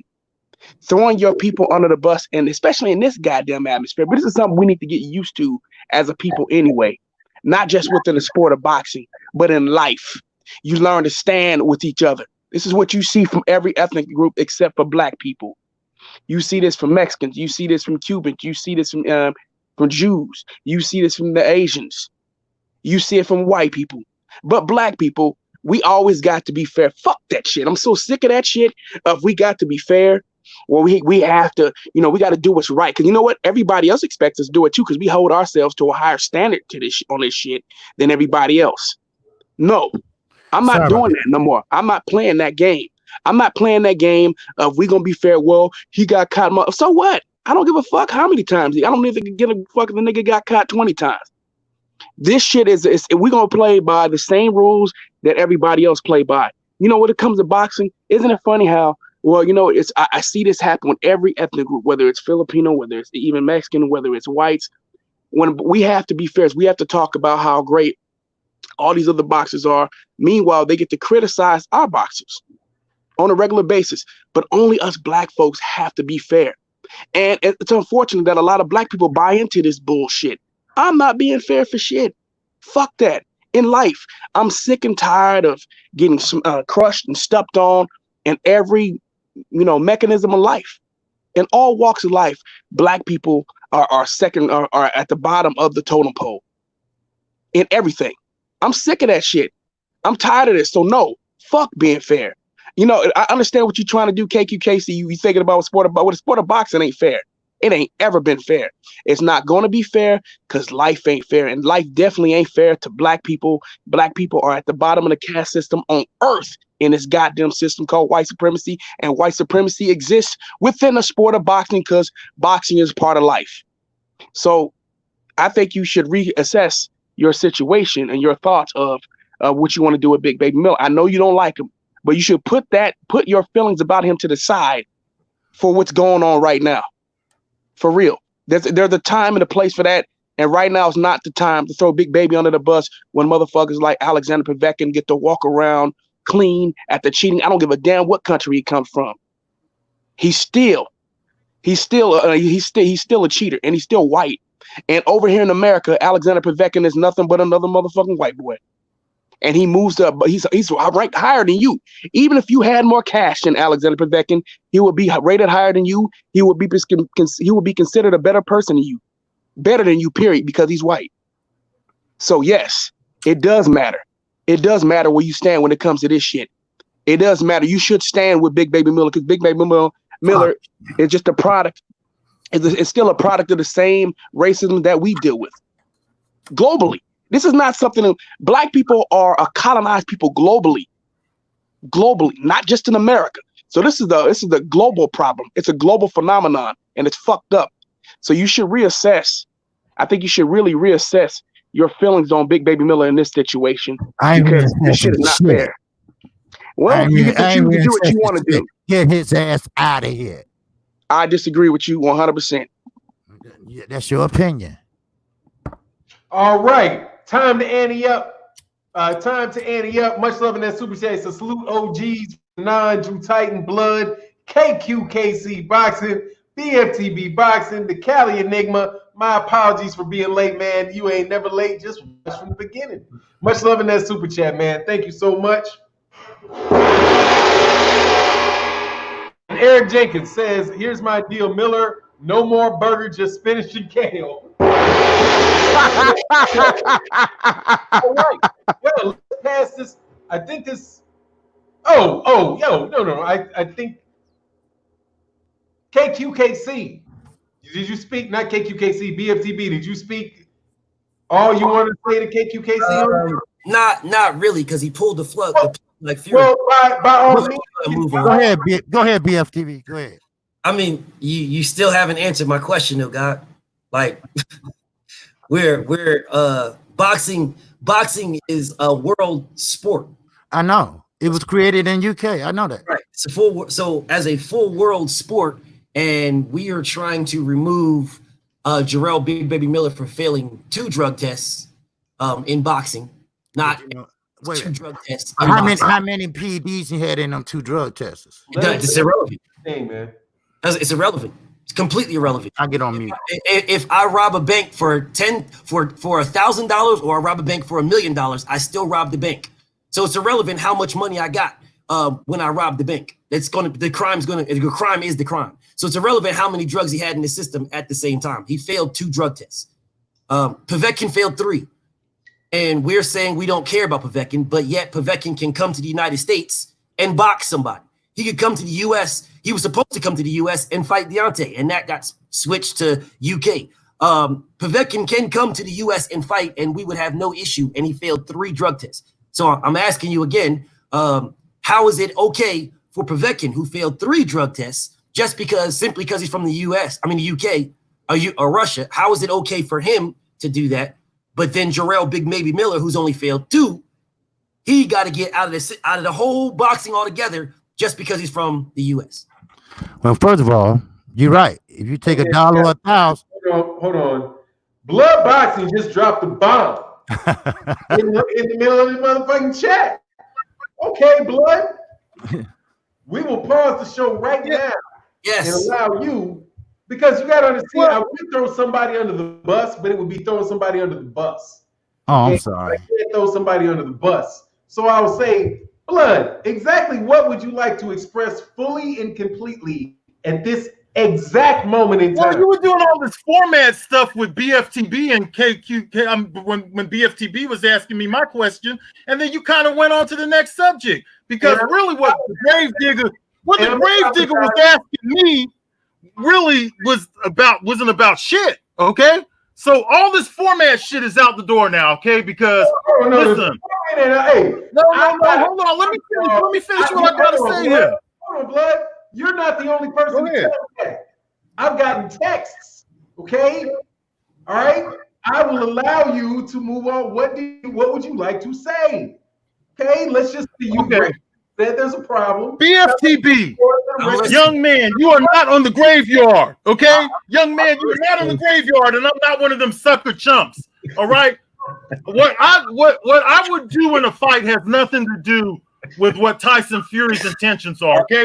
Also, what happened in the first fight has nothing to do with the second fight. Asking me if I would cheat, what the fuck does that have to do with Tyson Fury's intention? Having a glove in a wrist could be an advantage or a disadvantage for certain fighters. Again, there was not enough proof, in my opinion, to label him a cheater in the first or the second fight. You would have to have more proof. Okay. Now, if my hands was in the gloves, in the wrist of the gloves, that don't have shit to do with Tyson Fury. Okay, that don't have nothing to do with was his gloves loaded or not. Was his fucking gloves loaded or not? Was his gloves loaded? We're not talking about your gloves. We're talking about Fury. All right, so I had to mute both people. We can start this, but it can't be cutting over people. Blood, go till you're done. Then BFTB, go till you're done. Okay, and you guys can go for the rest of the week. Let's go all afternoon with this question. But one person speak, then the other person speak, not over the top of each other. So Blood, go ahead, and then when you're done, I'm going to go to BFTB until BFTB is done. I'm unmuting both of you though. Okay. Again, what Blood Boxing would do? BFTB, you should know not to try me like them chumps in the graveyard, man. That shit don't got nothing to do with Tyson Fury, bro. You know that? Come on now. What does that got? What does blood got? If I put my gloves, my hands in the fucking wrist of a glove, that don't got shit to do with this investigation. All right, they're gonna analyze the data, okay? And really, y'all don't got no data. All y'all doing is out here throwing a whole bunch of accusations at Tyson Fury that none of y'all could back up. None of y'all, okay? So once again, Blood Boxing has won another debate. This is how it is, man. I put all y'all to shame just now, okay? Because none of y'all come up with nothing, all right? So all this shit about Big Baby Miller, yeah, let the brother go. Let him go. That don't have nothing to do with this Tyson Fury shit, okay?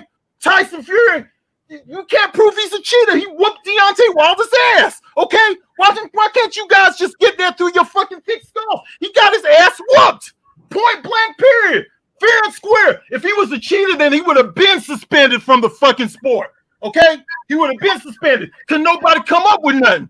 A whole bunch of stupid-ass accusations, okay? Y'all don't know what the hell y'all talking about. I'll leave it at that. I got next. Go ahead, BFTB. Was that? I know that wasn't it. I know that was okay. Well, all right, cool. So, my godfather blood. I said, "Fuck Big Baby Miller." Fuck him. Fuck you, Callie. Okay, so my godfather blood says that there's no proof that Fury cheated. That's what my godfather says. I love my godfather to death. He is one of the reasons why I do what I do. But my godfather said there's no proof that Fury cheated. That's what he says. How ironic that previously when I asked my godfather this question, my godfather said his hands was not inside of the gloves. That's the irony of that.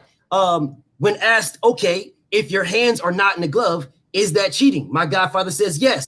I don't know where this epiphany just came from about now it's no longer cheating. I'm not sure where that came from. I'm not sure because you already said that it was cheating, but mysteriously now it's not cheating. I would never put my godfather as a body in the graveyard or a troll. Never. It would never happen. I would never even address you like that. But you've already said the man cheated. You've already said he cheated. When I asked you if for me, yes, no, I said if I had my hand in the wrist, then that would be considered cheating if I was getting the best. Yeah, I didn't cut you off at all, Godfather. I let you go and cook. You deserve that cooking. You deserve to be able to cook, and I'll gladly let you cook. You've already established that this man's gloves. You are looking at my screen. You're saying I have no proof. You're looking at my screen. My icon is the proof that this man cheated. That the icon is there. That man, there's only one person in that ring that was fighting Deontay Wilder was Tyson Fury. There was only one. That man knew his hand was not in the glove. He knew that. So that man knew he was cheating. He cheated and willingly cheated, which is the reason why his hands and his gloves did not look the same in fight number 2. Now we're talking about all this extra stuff from fight number 2, the gloves being loaded or whatever the case may be, that I haven't even spoke on that. I haven't even spoke on that at all. I am showing you factually that this man cheated from fight number 1 to fight number 2. You're telling me that I can't prove something that I'm showing you. You are looking at it. The tape under one wrist is not the same as the same tape under the same wrist. That's the same fight. That's the beginning of the fight. That is round like 3 or 4. By round 3 or 4 already, this man had the gloves are already coming off his hand, and he told nobody. He didn't tell anybody, hey, my gloves are coming off. Retape them. And you, my godfather, who has watched boxing before I was alive, I guarantee you have saw people having to go back to their corner to get their gloves retaped. I guarantee you that because I've seen it. So I guarantee you that you have seen it. So you're telling me that this man right now, whose gloves is hanging off his hands, you're telling me that this man who had floppy gloves in fight 1 fought the same exact person in fight 2 and had no floppy gloves. Then explain to me, how did the gloves get floppy from fight 1 to fight and then no longer in fight 2? That makes 0 sense. Now we're talking consistently about fight 2 and the padding in the gloves, which wasn't there, which was proved by Nicholas Asbury. That's proof. I don't know what my godfather is talking about when he's saying, oh, there's no facts. There is proof of it. Now, and anybody that if you have that glove from Nicholas Asbury. I don't know if listen. Hold up, bro. The glove from Nicholas Asbury. Hold on. From Nicholas Asbury. The glove from Nicholas Asbury that had no. Okay, hold on, Fanon. I'm gonna give it to you. I'm gonna give it to you. Can y'all hear me? I hear you, Godfather. Give me 1 second. The glove from Nicholas. Hold on 1 second. 1 second. I'm gonna give it right back. I'm gonna give it to him. Give me one second. The glove from Nicholas Asbury did not. It had 0 padding in the knuckles. When you look at the glove before it was folded, it looked regular. That's how gloves look when they go back to how they're made. It looked regular. And then when you folded it and squeezed it, you clearly seen it had nothing in it. Now, I understand you want to go about, and you want to say, well, we don't have no proof, yada, yada. What you're looking at on my screen, Tyson Fury's gloves, the tape under his gloves is proof enough. He cheated, and you've already admitted that. So I'm not sure where we're going with this. Go ahead, Blood, you're not muted. Super chat real quick. Jay Lee said, I can tell you that. Okay. You took me off of mute for now? You were never okay. on. Okay, look.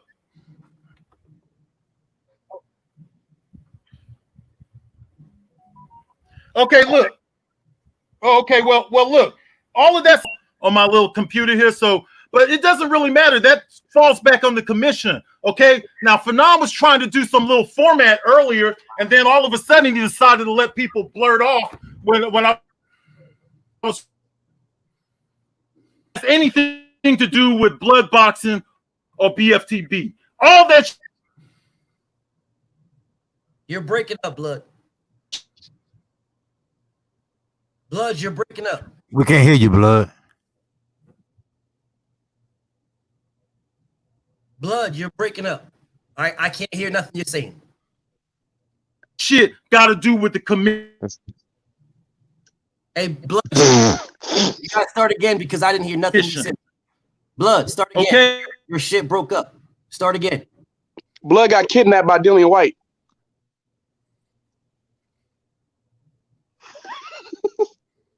Hey, Blood. That nigga Dillian White took that nigga.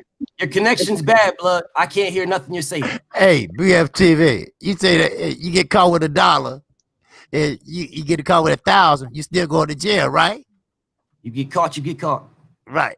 Hell, that damn baby Miller, he got caught, what, 3 motherfucking times? Right? Twice. Okay. Got Okay. KQKC, Big Baby Miller. Put his ass in jail. Hold on, can y'all hear me? I hear you now, Blood. Blood, I hear you now. I just fucking with you, BF.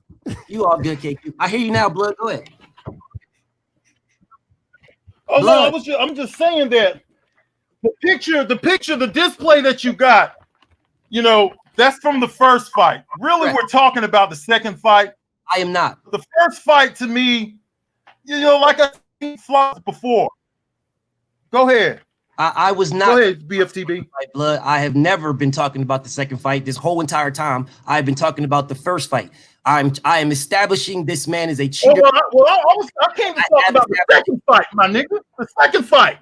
Right. That's what you're talking about, Blood. That's not what I'm talking about. Okay, well, That's not what I've talked you about. have your opinion on the first fight. This is not an opinion.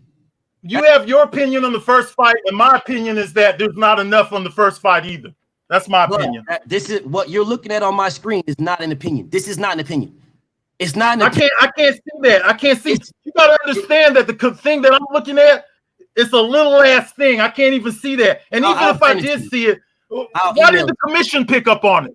It's irrelevant. Why didn't the commission pick up on it? It's But BFTB, why did the commission pick up on it? That doesn't matter, bro. If I rob a bank, I still robbed it. If I don't get caught, it don't matter. I still robbed it.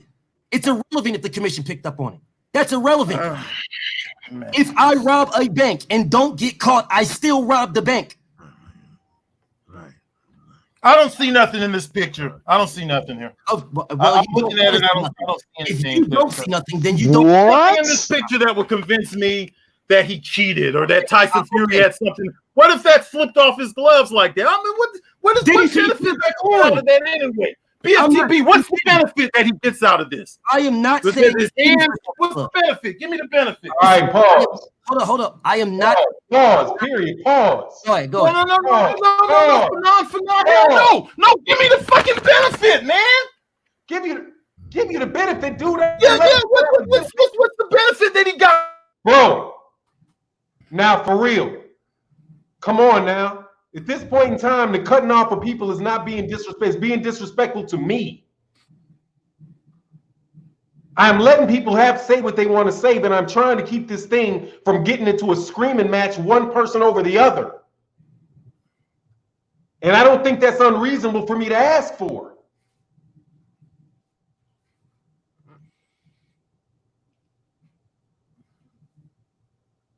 Now, whatever you want to say it, but don't cut over somebody else. That's the only thing I'm asking.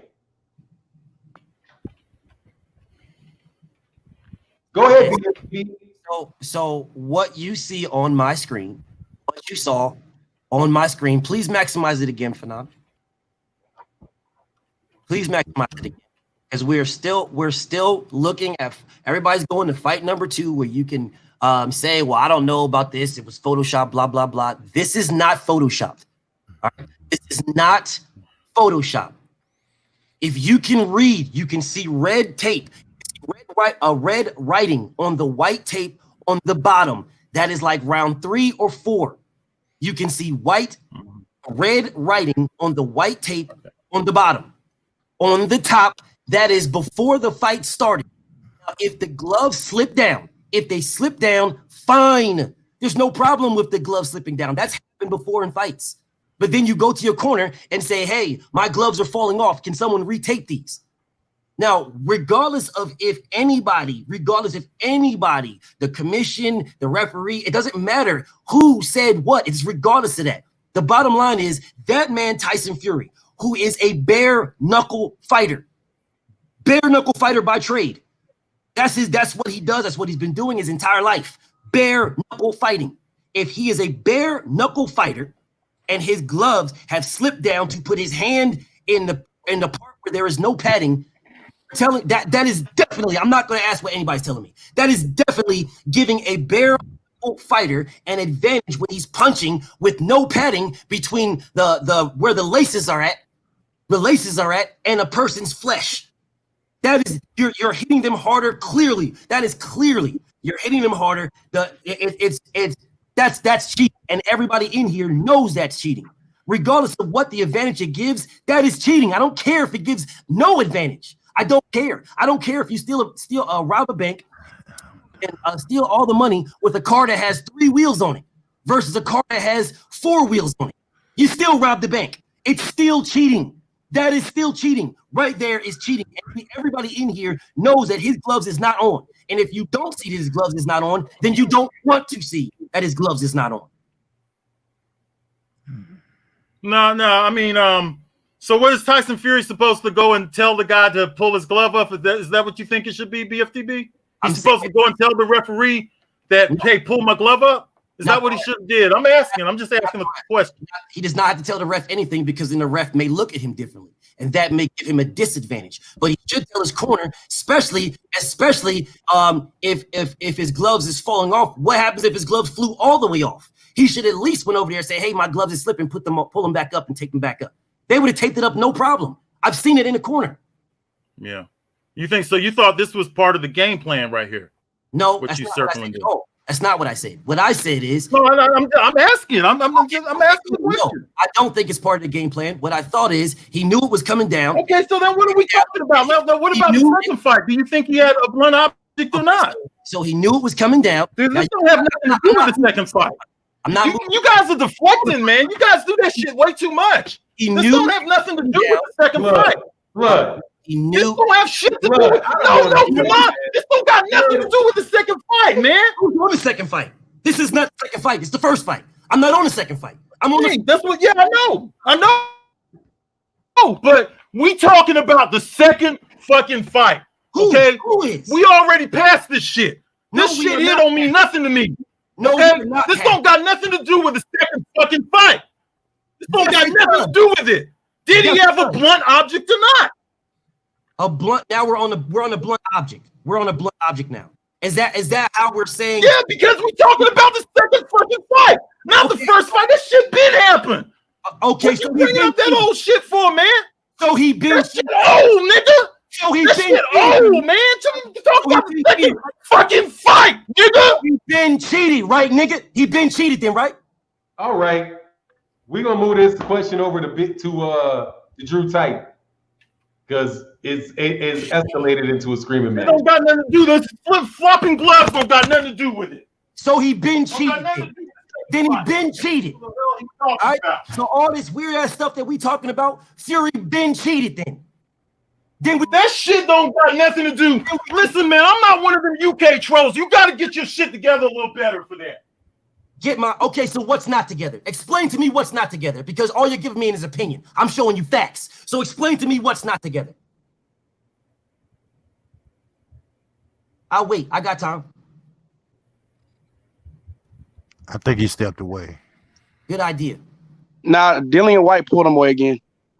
But one thing I do know that KQKC Boxing is mad at Gerald Miller because Gerald Miller cheated him in the dice game before and with loaded dice. So that's why KQKC mad at him.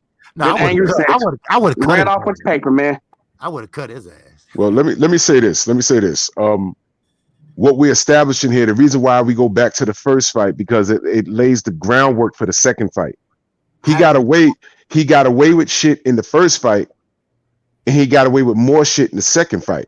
When we say, when people say that Tyson Fury couldn't have cheated, which is what I've heard, his track record gives us reasonable cause to believe that he can cheat. So he got away with it in the first fight. He got away with it in the past. So now we enter the second fight. So you want to stay on the second fight? Let's stay on the second fight then. So let's do this. He was hit. They said his injuries are consistent with a blunt object. if the padding in the glove was manipulated, the hand wraps become that blunt object. Now, we don't know what was in there, but we do know what we see in those pictures. The pictures are for real. So when someone says, oh, he wouldn't do something like that, we go by his track record. Okay, he would do something like that. So now we're looking at the second fight. We see the pictures. All right.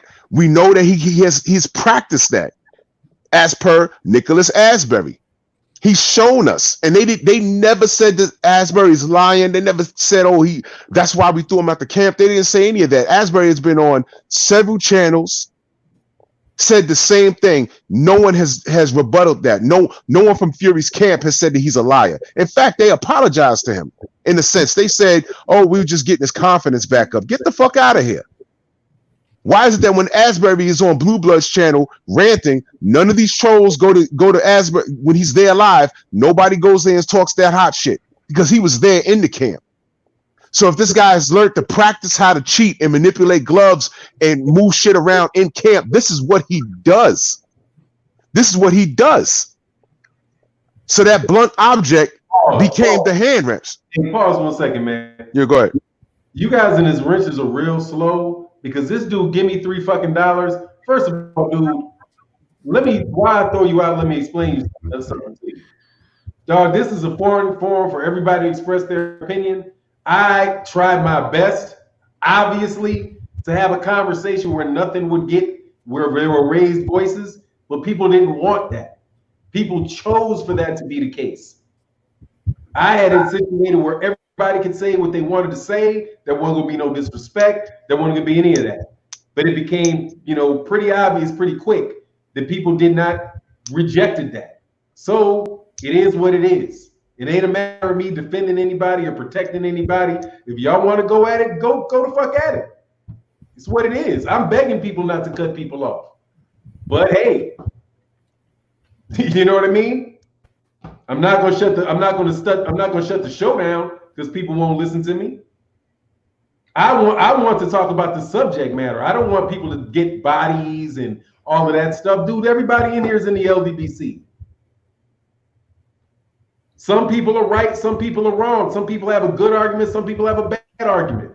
You understand how I could rip through motherfuckers if I wanted to?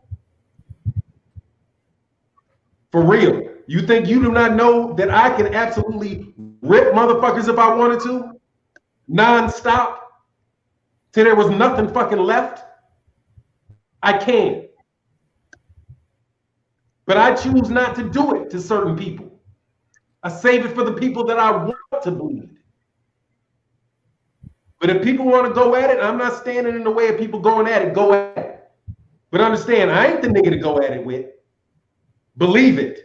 I got all my fucking facts locked in, triple fucking locked in. And I'm as skilled as any of y'all. I'm asking people to be respectful to one another. That's all I'm asking for. But if people don't want to be saved and people want to go at it tooth to tooth, go at it. But don't do it with me. Go ahead, Drew.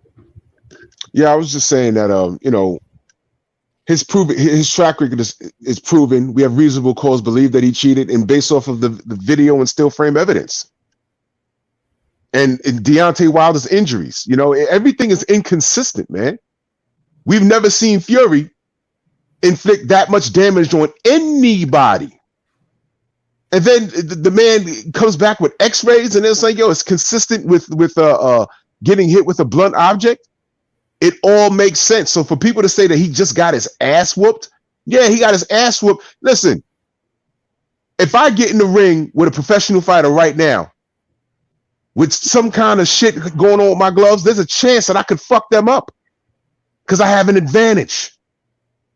It's obvious he did something, from hiding the cameras to not accepting the water. That whole event has a cloud around it, all the way up to his dealings with Daniel Kennan. At all point, it's all relevant. So because we don't know exactly what was in the gloves, we know that there was something wrong. And the brother Blood admitted, he said, I believe Fury did something. What does that mean? That means he did something to get an advantage, which means cheat. It means he did something in the camp to make him better than Deontay Wilder that was within the realms of being legal. He did something, meaning the motherfucker cheated. He said that last week. I didn't say that. He said, I believe Fury did something. That's what he said. So he's openly admitting that, yo, he did something beyond the sport of boxing, beyond the realm of what's fair. And to me, it was obvious. When the dust settled, and I watched the fight several times. Before the week was out, I watched it several times. After that Sunday, I watched it again. I watched it all week long, and I said, no, something's not right. From Deontay wobbling out in the first round to his ear being all bust, that dent in his skull, I said, no, something's not right. And it took months, but these still pictures just came out. I'm like, oh, there it is. There might not be egg weights in there. He just removed the padding. Why would I have reasonable cause to believe that he removed the padding? Because he did it to Nicholas Asbury in training. The guy manipulated a glove against Christian Hammer. He does this shit. And nobody is holding him accountable. I can't make heads or tails of it. It's nonsense. It's nonsense. So, going into the third fight, there's going to be a lot of attention on what this guy does. There won't be any hiding of the hand wraps. I guarantee you that. There won't be no more of this dumb shit. And when this guy comes out, not swinging the same, not having the same power, you're going to find out in that first fucking round. You're going to find out. I already know what's going to happen. And y'all non-believers, stay right there. Stay right there. He's not going to come out and be forceful like he was. He's going to get on his toes like he was in the first goddamn fight. There ain't going to be no floppy gloves or nothing. I'm telling you right now. It's obvious. From the first fight to this second fight to everything surrounding this guy. He didn't just get in there and whoop Wilder's ass on some fair shit. And according to Blood, he said he believes he did something. I want to know what that something is. That's all I want to know. It wasn't specific. I know he did something with his gloves because I'm looking now. I know because I'm looking at the picture, and I'm looking at what he did with Nicholas Asbury in camp. So it all makes sense. I just want to know what that something is. All right, let me get to these super chats. Take a break in this very heated discussion to go to KQKC in a second. Yeah, and you sitting up here, you started all this shit, KQKC. What? You started all this shit. Yeah, you. I just want to let you know I'm tracking all this heat back to your ass. Once you started, fuck Dillian White, throw his ass out. See, that's what everything fucking got heated. It was Big Baby Miller, not Dylan White. Well, what did I say, Dillian? Oh, still same thing. Dillian White. I didn't really think I got to say what I thought about that dude. But let me get to these super chats, man. Damn, where'd they go? Oh, here we go. Omega Red said, from what I know in Tyson Fury history and what I see in both fights, the only thing consistent is cheating. Much love in that super chat, man. Patrick Edmonds said, great facilitating and great content from the brothers. Yeah, man, it's real deal in here today. I just say, hey, man, let's just not cut people off. Because that shit just makes it tough, man, because then it's just nobody can hear and all you get is the emotion. You don't get any of the actual subject matter. And D Bevel, Terrence, hey, much love in that super chat to Terrence Bailey. I definitely got your message today, man. I got to read the whole thing. I wanted to respond to, but I haven't had a chance to read it all the way through. D Bevel, the champ, said OG talk at his finest. Salute for 9. Omega Red said, y'all remind me of my family reunion. Rick Williams, just because you didn't get caught doesn't mean you not cheating. Ask your girl. No doubt about it, dog. So, we did go off the cuff. Who was next on? Oh, I was next on the Big Baby Miller conversation. So, and I'm sure we'll get back to the debate between PFTB and Blood Boxing. But I did take a diversion into that off of the Big Baby Miller thing. I agree with my man KQKC in this regard. I think Tyson Fury cheated. Matter of fact, to me, I know that he cheated, as much as I know of any shit that I've ever accused some fucking body of that they didn't get punished for. Okay, you know what I mean? Somebody stole my bike, they didn't get caught for it, but I know the motherfucker stole matter of fact, stole my sister's bike. No proof that they stole my sister's bike, but I know they stole my sister's bike. It happened 30 years ago. I still know it to this day. I know that this motherfucker cheated more because there's just too much shit. Way too much shit. Okay, where there's smoke, there's fire means something. And you can go back. There's just too many. The very fact that there's that much shit hanging over Tyson Fury tells you what kind of dude the guy is. Because you gotta excuse in order to think that this guy, fuck all the whether or not he's going to get suspended or anything like that. But just think let's judge the notion of whether or not he's a straight up and down fair fighter, right? That shows good sportsmanship. Ain't nobody in here think Tyson Fury has anything resembling fucking sportsmanship. Tyson Fury he was suspended for 2 years. He would have been suspended. He was suspended for 2 years for performance enhancing drugs. And he tested positive for cocaine. And he already was in the ring and got caught with his thumb disconnected. There's enough stuff on Tyson Fury that does not include the gloves to know that this dude is a dirty fighter. Eddie Cotton said this guy, Eddie Cotton, who had refereed Andrew Galata, who refereed Andrew Galata Riddick Bowe and refereed Andrew Galata on multiple occasions, said Tyson Fury is the dirtiest fighter that he had ever seen. Steve Cunningham is a world championship fighter who fought Tyson Fury, said that Tyson Fury, in that fight, Tyson Fury, who after he got knocked down, resorted to cheating. He pinned his head up against the side, and then he let his hand go and he punched him. And if people pay attention to what some of the videos that BFTB went through where he showed in fight number 2, because BFTB has not talked about the gloves in fight number 2. BFTB has ignored the gloves and just talked about the neck wrenches and the grabbing you and wrenching your head up, pushing you down, and while you're doing that, hitting you while you're doing that. And then just yesterday, Lamont Brewster, who's going to be on Drew Titan's show tonight, talked about how tall heavyweights are allowed to cheat, because now versus when he fought, they used to have to fight somebody, get yourself in on a taller fighter, but then you were getting your money when you were up close. But once the Vladimir Klitschko came around, they started allowing the Klitschkos to lay on top of you and push you down and grab your neck. All of that shit's illegal. And I do believe that in one of the showcases that BFTB put together on the subject was that he did that. Tyson Fury did the same move, jump on Deontay Wilder, pull up and grab him, not by the shoulders, but grab him by his neck with his forearm straight across his throat, pulling up, shoving him down and pushing him. That's the same thing that Jeff Mayweather said. He's taking the same position that Jeff Mayweather took in that Mayweather interview. He was like, look, he said, number one, about the gloves, commission. And then he said the real thing that got Deontay Wilder was all the grabbing, the pushing, the holding him down. So he had to fight to get himself up. Dude, all that shit was illegal. All that shit's illegal. So the question about whether or not Tyson Fury should be investigated for me is mute. I just want Tyson people to know very clearly that this motherfucker is a superbly dirty fighter.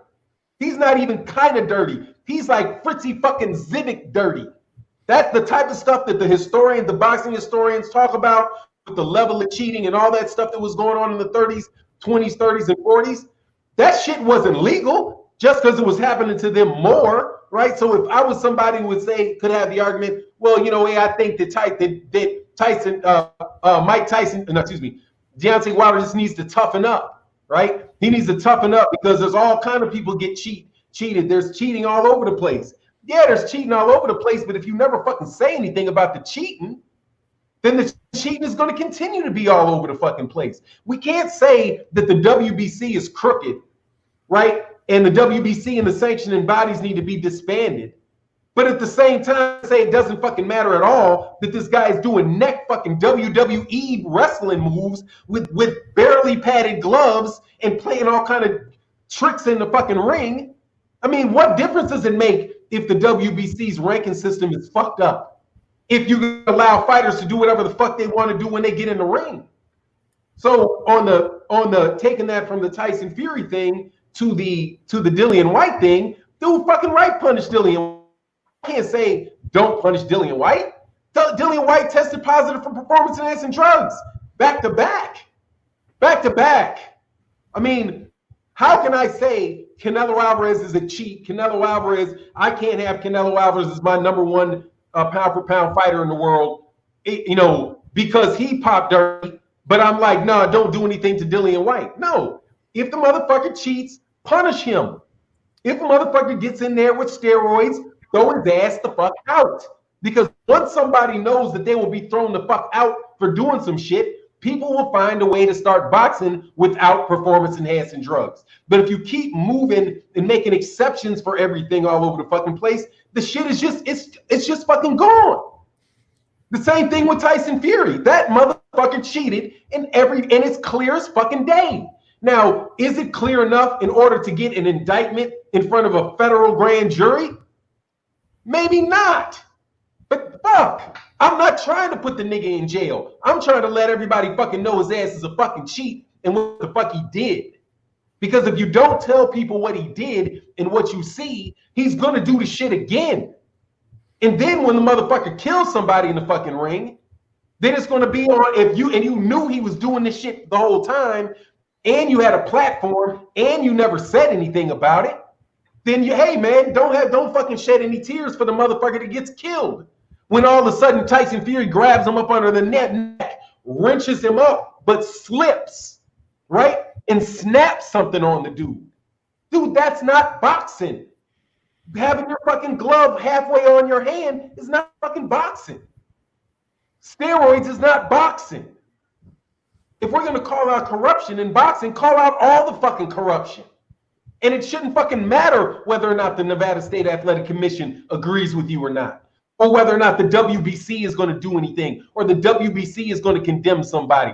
Fuck the sanctioning bodies. Because shit, the WBO, shout out to Austin No Doubt Trout, because Austin Trout just won an appeal in his case against the WBO. And in the meat of that allegation is that the reason that he believes, or it's alleged that the reason why he got passed over in the WBO rankings is because Frank Warren paid money to the WBO to get Liam Smith the opportunity to fight for the WBO belt, which then led for a fight between Liam Smith and Canelo Alvarez, which was a big money fight.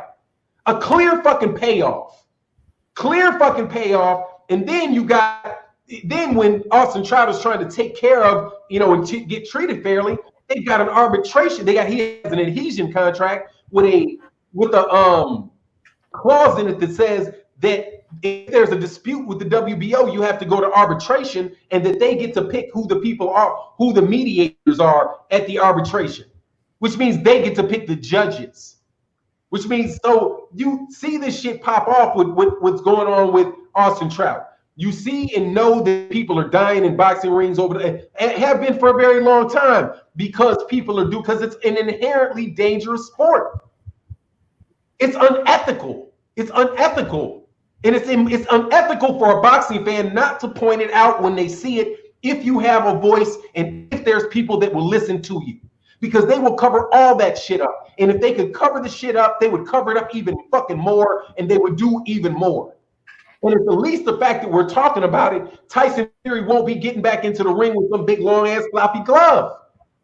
And maybe if we talk about it enough, the Nevada State Athletic Commission will say, hold on, you know what? Maybe in future fights, we won't allow people to have these patent gloves that are custom designed. And it was said earlier that proof would have to be shown that these were custom gloves. There is proof. Pathen Sports said that they were custom designed gloves, and they have a WBC emblem on the inside specifically for Tyson Fury. They don't sell those gloves. They don't sell those gloves that Fury has anywhere.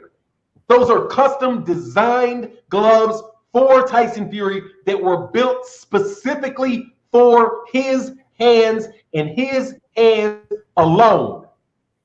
And that has been acknowledged by everybody. So fuck Dillian White. Dillian White's ass should have been fucking thrown out of boxing when his ass got into the ring with those gloves with Oscar Rivas, and he got any fucking pop dirty performance enhancing drugs, and there wasn't going to be any proof for that. There would have been no proof for that if Thomas Hauser hadn't broken that story. There would have been none. We would have been saying, "Oh no, Dillian White didn't test positive for performance enhancing drugs. Show me the proof." There would have been no proof. He was approved by the British Boxing Board of Control, who is akin to the Nevada State Athletic Commission. Dillian White was approved to get into the ring after he had tested positive for Dianabol, and when he had 2 gloves on that were not checked and approved by Oscar Rivas. And all of that shit got passed through. All of it was approved. And not only was it approved once, it was approved twice. It was approved on review. There's nothing that Tyson Fury is being accused of that Dillian White didn't just get away with. He got away with gloves that were not approved against Oscar Rivas, and the commission, and it was pointed out that those gloves weren't approved, and the commission, the British Boxing Board of Control, let him fight anyway. Said, no, we don't care if you didn't get to approve those gloves. Go on ahead. He also got into the ring under the influence of performance enhancing drugs, and that is known to be the truth. So I don't see in a world of boxing where you're talking about a medium-sized fight like Dillian White versus Oscar Rivas, where you see performance-enhancing drugs being let into the ring and gloves that were not approved, which might as well be illegal gloves, allowed into the ring. We all know it's the truth, and nobody gave a fuck. So to see the same thing being accused of Tyson Fury for a fight that was 10 times the size, and he himself, just like Dillian White, had tested positive for performance-enhancing drugs before.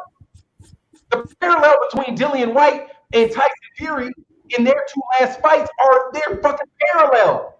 They did the same fucking thing, except for Tyson Fury didn't get caught with performance-enhancing drugs this time. But he had been suspended for 2 years before. Dude, I would be a fool if I did not suspect. I would be a fool if I did not suspect foul play from Tyson Fury. A fool if I did not expect foul play under that situation, and add to it the fact that the guy's manager is one of the biggest drug dealers and a reputed mafia boss who's now on the run from the officials in Europe. It's like you cannot imagine, it's almost impossible to create a character this fucking crooked. Boar meat? He got he got off of performance at boar meat, and then he gets accused by the guy who was his alibi to say, no, I just made that shit up. I just made it up. And what does Tyson Fury do after that? He drops his UK license. Can I prove that he dropped his UK license because Martin Carefoot retracted his alibi and the BBBOC could be investigating? Can I prove that? No. Would it be logical for me to believe that? Of course. There's so much shit on Tyson Fury, dude, that it's almost unbelievable. So I can't, and to bring mine to conclusion, I cannot fucking say I think Tyson Fury, dude, is, oh, come on, man. If that motherfucker ain't got to go, I don't know anybody that does. When I see Knuckles, and there's no scenario where I should see Knuckles. None. I'm still waiting for somebody to tell me any scenario where you should see the outline of people's knuckles and gloves, even for an instance. And what that means about the gloves, that the padding will go down that far at any point in time. It's just so overwhelming, dude. It's so overwhelming. So I gotta say, so I'm not willing to let Dillian, what's his name, Jarrell Big Baby Miller off the hook. I'm not willing to let him off the hook and then risk of looking like a hypocrite related to this other shit. But hey, here's the thing. I dare you to throw his ass out for 2 years. Ban him for life. I dare you. Ban him for fucking life. So now we can start popping other motherfuckers for life. You think they're going to do that? No. The WBC already said, we're suspending him. We don't even know his name for the next 3 years. Dude, he wasn't with you any fucking way. He wasn't even fighting with you anyway. That's the penalty that he got from the WBC. Man, Dillian White, Jarrell Big Baby Miller is going to do a 2-year suspension, maybe, and be right back to fuck back boxing, signed by Top Rank or some fucking body else, dude, because we accept cheating on a regular basis. So, anybody that would like to respond to that? I mean, I would just say, when it comes to Jarrell Big Baby Miller, I'm A-okay with banning his ass for life. I'm A-okay with that. But the problem with doing that is that you're going to have a lot of retroactive banning to do. A lot of retroactive banning. There's a lot of people that's going to get caught in that exact same ban. So they need to be careful if they start talking about, I'm going to ban this guy or ban this guy, because Jarrell Miller will have a massive lawsuit to go, because they didn't ban Ortiz. They didn't ban Dillian White. They didn't ban Povetkin. You could just go on and on and on. It could go on and on and on. So I'm A-okay with them banning Jarrell Miller. A-okay with it. But then you have a massive line that's waiting in that ban list. And if you're going to do that, then you need to ban them all. Either ban them all or shut Smooth the fuck up about it and put this motherfucker, give him a 6-month slap on the wrist like you did Canelo, you know what I'm saying, and keep it pushing.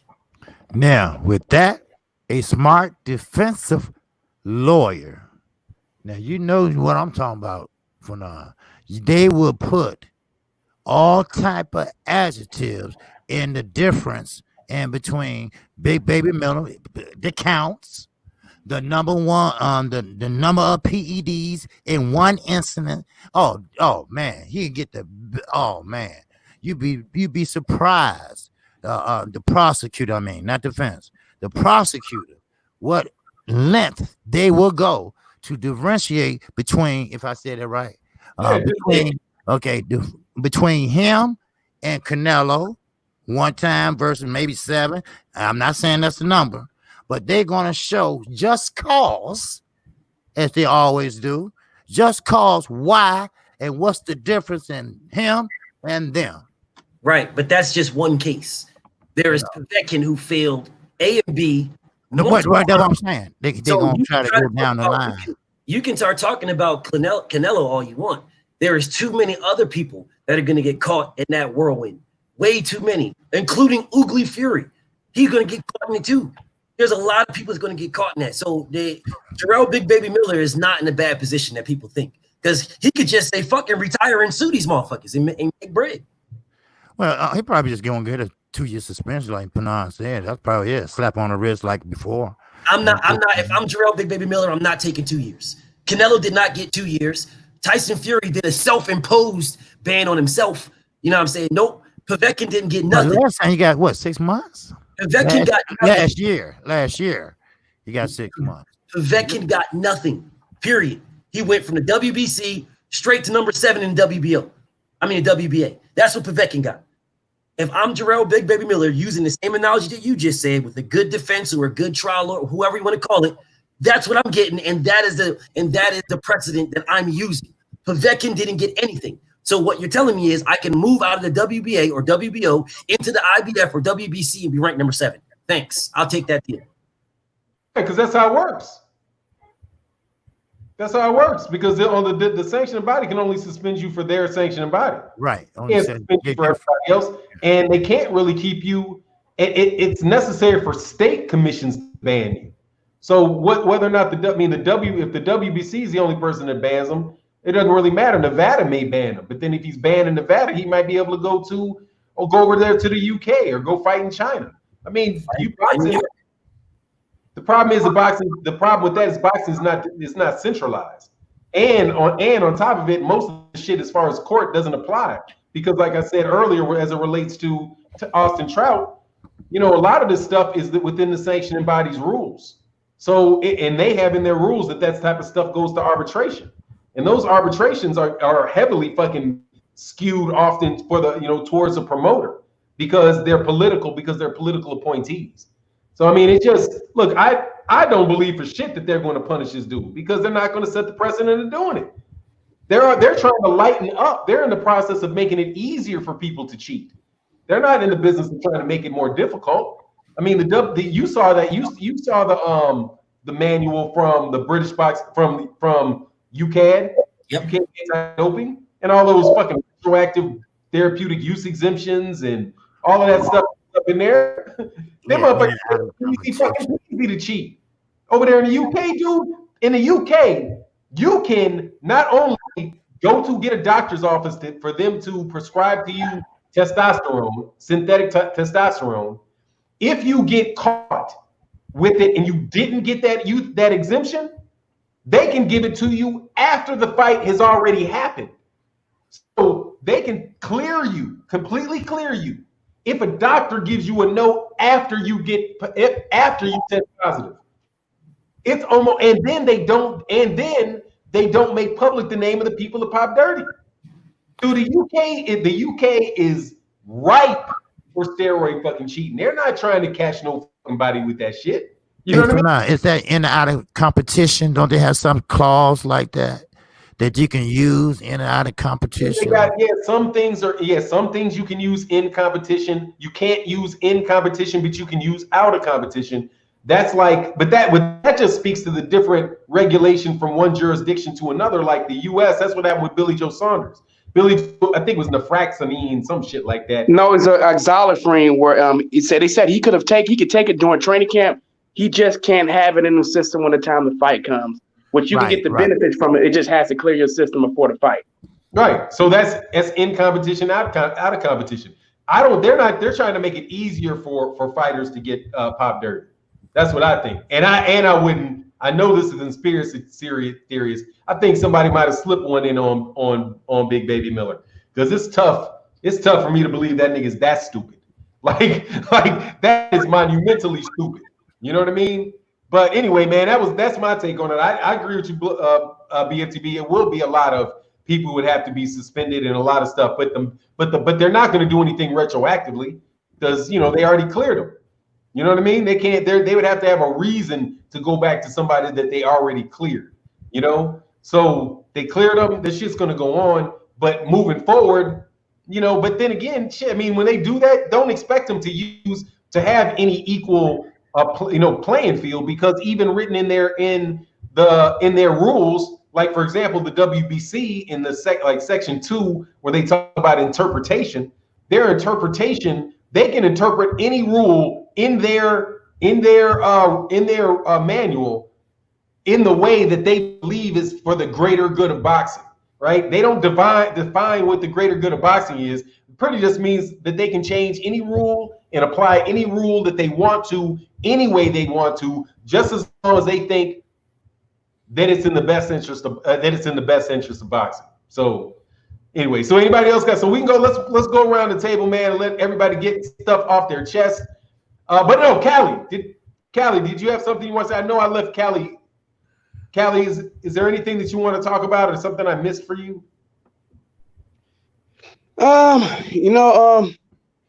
I mean, it's the funny thing was Ryan Garcia. I think that's hilarious. What's been going on with him and Oscar De La Hoya? I think it's very important for Ryan Garcia to make a decision. Me personally, I have no real. I'm like in between on that. I see a lot. I think you're on the side of Ryan Garcia should go to PBC and see. I think Jamal Charlo said the same thing.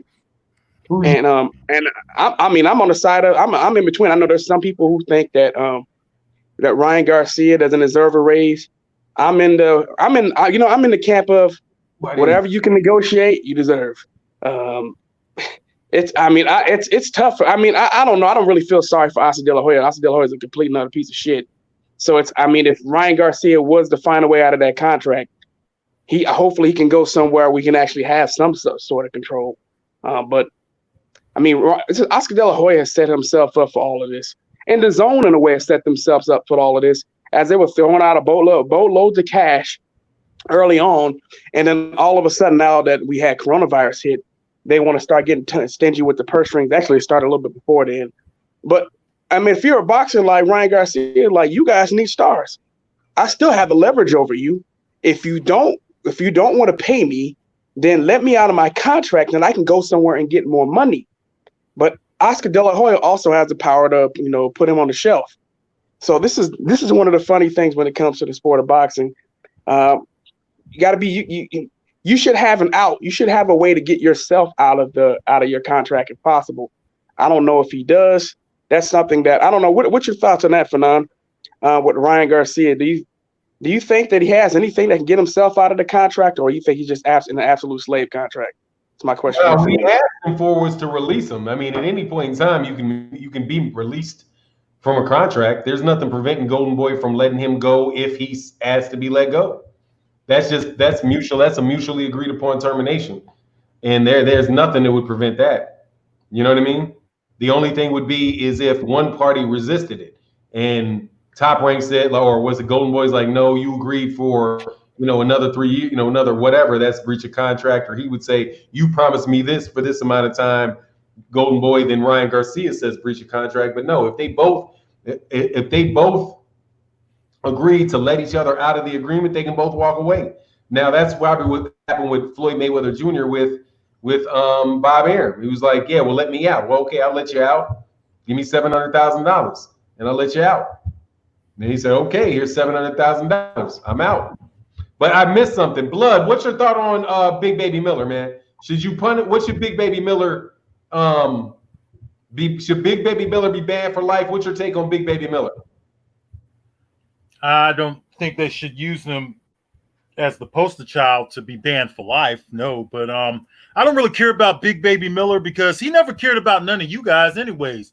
When they were asking him about he said something a while back that was totally against he's done very many things that was what's that? He called all of us fools. Yeah, that's what it was. So I don't know. I just don't really care much for Big Baby Miller anyway. So if they ban him for life, I'm not gonna give a fuck. I'm not gonna lose no sleep because me personally, I think the sanctioning bodies should be fucking banned, and I think that the doping agency should be banned. That's what I think. Fighters cheating, that's just something that's been in boxing forever. You know what I'm saying? It's up to commissions to catch that. And that's where I'm going to leave it from this point on. Have the safety measures in place, okay? Catch these people before they come into the ring, okay? There's no way a guy should be – I'm glad they caught him before he went in there, though. That's the good thing because some of these guys are actually getting into the ring with PEDs in their system. So that just shows you that whole system is flawed, okay? So they just need to abandon the doping agencies altogether, okay? And just let these guys do what they do. You know, if they cheat and they get away with it, that's just what it is, man. It's a combat sport unless somebody's going to regulate it to where it's fair, to where both guys come in on an even playing field, whether it's gloves, whether it's PEDs or whatever. If you're going to fight in gloves, then they both need to have identical gloves on. Both fighters need to have pretty much identical looking gloves on. Big Baby Miller, man, good luck to you, but I don't care about him. So it doesn't matter. If they ban him for life, I don't care. Hey, Blood, I think you and BFTB should continue your discussion on either your or BFTB channel after this stream. Now, me and BFTB are all right, man. I'll go to the graveyard. He's already invited me several times. We've been talking behind the scene, man. We'll be all right. That kind of talk between me and BFTB, you didn't really have to mute neither one of us, Fanon, because neither one of me and him, we're cut from a different cloth. Everything that I said to him, he could take that. He could take that real easy. I didn't need to be muted for BFTB, but that's okay though. Now, I don't do that to you. I didn't do that for you guys because I know you guys are grown men and will talk to each other, and that's fun. That's cool. I did it for people that want to understand what you're saying, because when one person talks over the other, we got 500 people have been here the whole time, but they won't be able to understand. I was saying you guys should done debates, not from a beef standpoint, so you guys can go more in depth. And I think it'll be easier for you guys to share when you guys going back and forth between just the two of you guys. That's why I say you should do it. Man, we're going to put in some work together. We will. We'll put in some work. BFTB know what's up. We'll put in some work together, man. I mean, Cali nigga trying to start some shit. That nigga trying to do it. Yeah, That's what I was saying. That's what I was saying. Why you want? Motherfuckers is heated about this shit, man. This shit is for real. Blood is a boxing fan, dude. BFTB is a boxing fan. You know what I mean? And let's get the shit out, man. But we wind up agreeing on 98% of stuff. The 2% that people don't agree with, dude, let's have it out of all that and keep it pushing.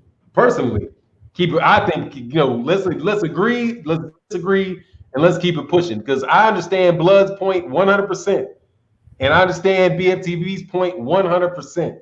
I agree with BFTB more than I agree with Blood, but I understand both of those guys. I understand both of their points. And what is it that you agree with? What the floppy gloves and the first fight had nothing to do with the second fight. It had nothing to do with it. I'll tell you what I agree with. What BFTB is saying is that BFTB is not even moving forward to the second fight. He's saying that we know Tyson Fury is cheating because we know what he did in the first fight, and we don't have to move any further than that in order to establish that the guy cheated. And he says, and if you is that what they're going to do in an investigation, though, for now? Hold on, man. Let me finish what he said. Be real with me. Is that what they're going to do in an investigation? That's BFTB's way. That's not how the board going to look at it, bro. Blood. That's that nigga way of looking at it. The board going to look at it something different. Blood. I'm telling you what I agree with out of BFTB. I agree with that. You don't agree with it. That's cool. I agree with that. Okay. I saw his video and I've watched everything that he said. I've spent a week watching BFTB's channel. I've watched how he broke down and specifically what he's talking about with that glove. So when I'm thinking about it, I'm looking at him when he went through the glove on video camera in slow motion on a focused portion of it on Premiere Pro, where you literally see the gap. I mean, when I say that there's things that I agree with BFTB about, that's because I've not just listened to what he said today, but I've listened to his presentation for the last 2 weeks. He's a very, very detailed guy. He's a very detailed guy. Nothing about that is nothing. And he's not walking away from one point or another. And there's things that I agree with him about. And I agree with that, dude. I think the dude's glove was down at the bottom of his hand. Now, as far as what I agree with you, I agree with you because you're making the point. You've made this point. The point that the presentation of this and all of the things that people keep running by you or running out there as reasons that he cheated is confusing. And it's like you feel like, dude, there's so much shit being thrown out and there's so much iffy shit being thrown around that it's hard for you to sign all the way up for it because there's so much iffy shit. That is a reasonable reaction to have when you're inundated with a bunch of information. And I know you, and I know what you do for a living. I know that you are the type of person that is going to put together a case file. And you want to know whether or not this shit is going to live up to that standard. That's true. That's true. Yeah, that's true. That's what you're doing. So I'm saying if this was a child endangerment case, no, you're not going to be able to go to court with that shit because it's not enough. It's not enough. Do you know what I mean? And especially when you consider all of the other shit. However, this is not a child endangerment case. We're not putting somebody away in jail. The same standard of proof doesn't apply.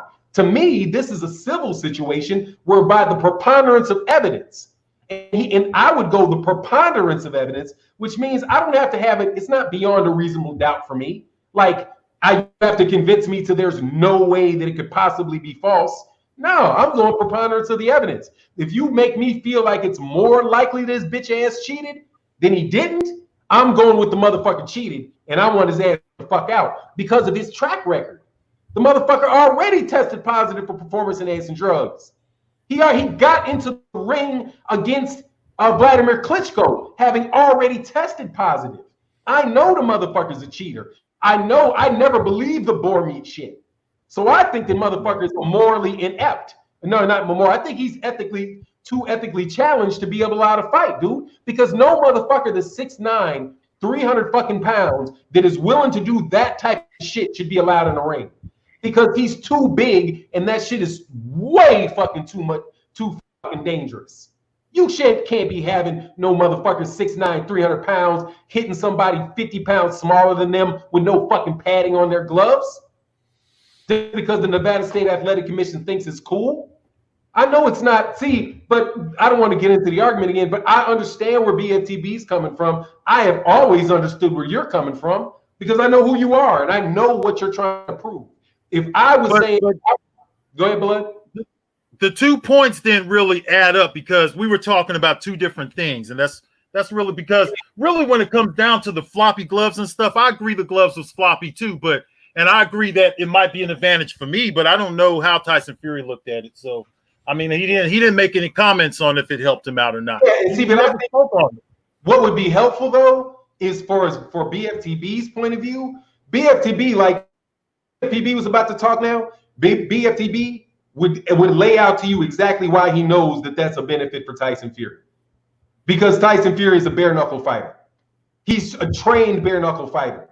That's him being able to hit you with anything bare is a benefit to him. Because number one, he's the taller, longer guy, and he's hitting you with a fucking jab, which makes him even longer, right? Because now the jab is that much closer to you and his arm's that much longer.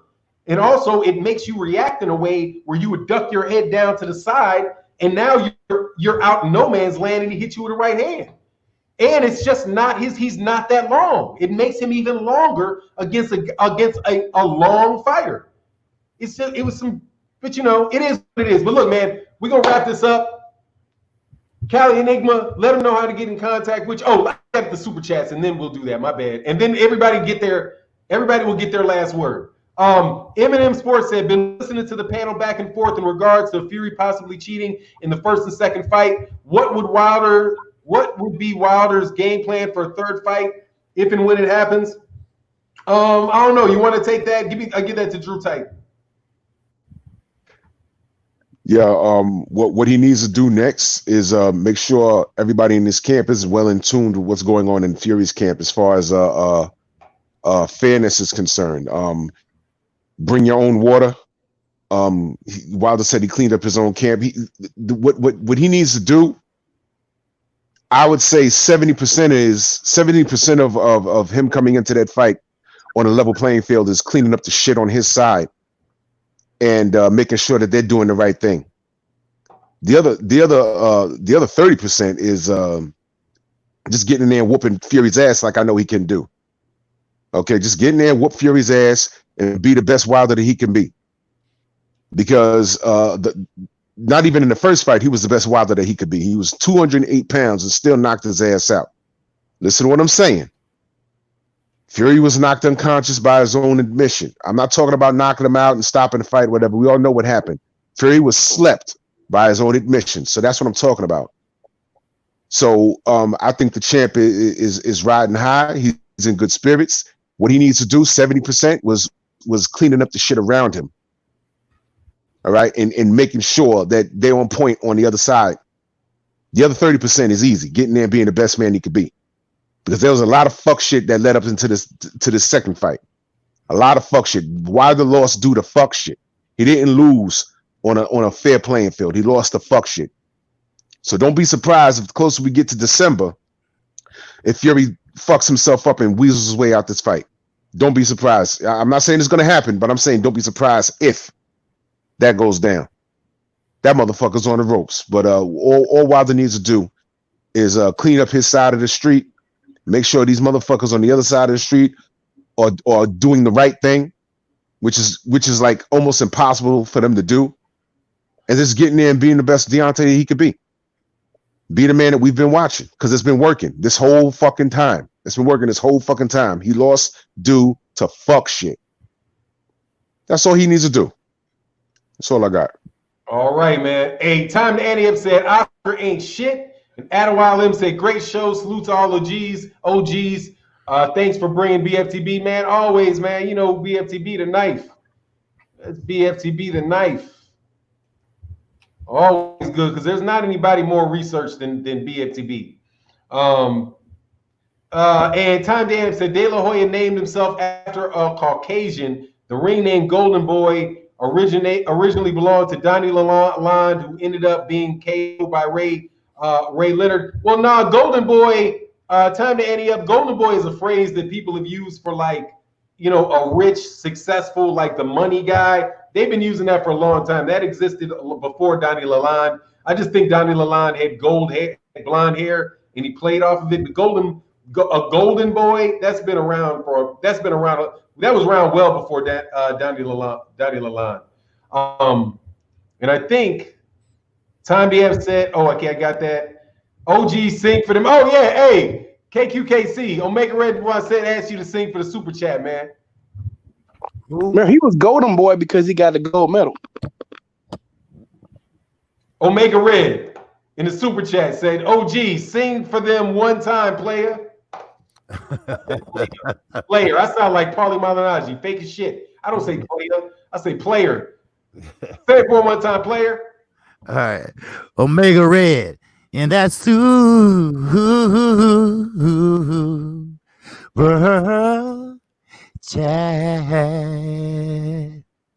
Yes, sir. Yes, sir. All right. Cali Enigma.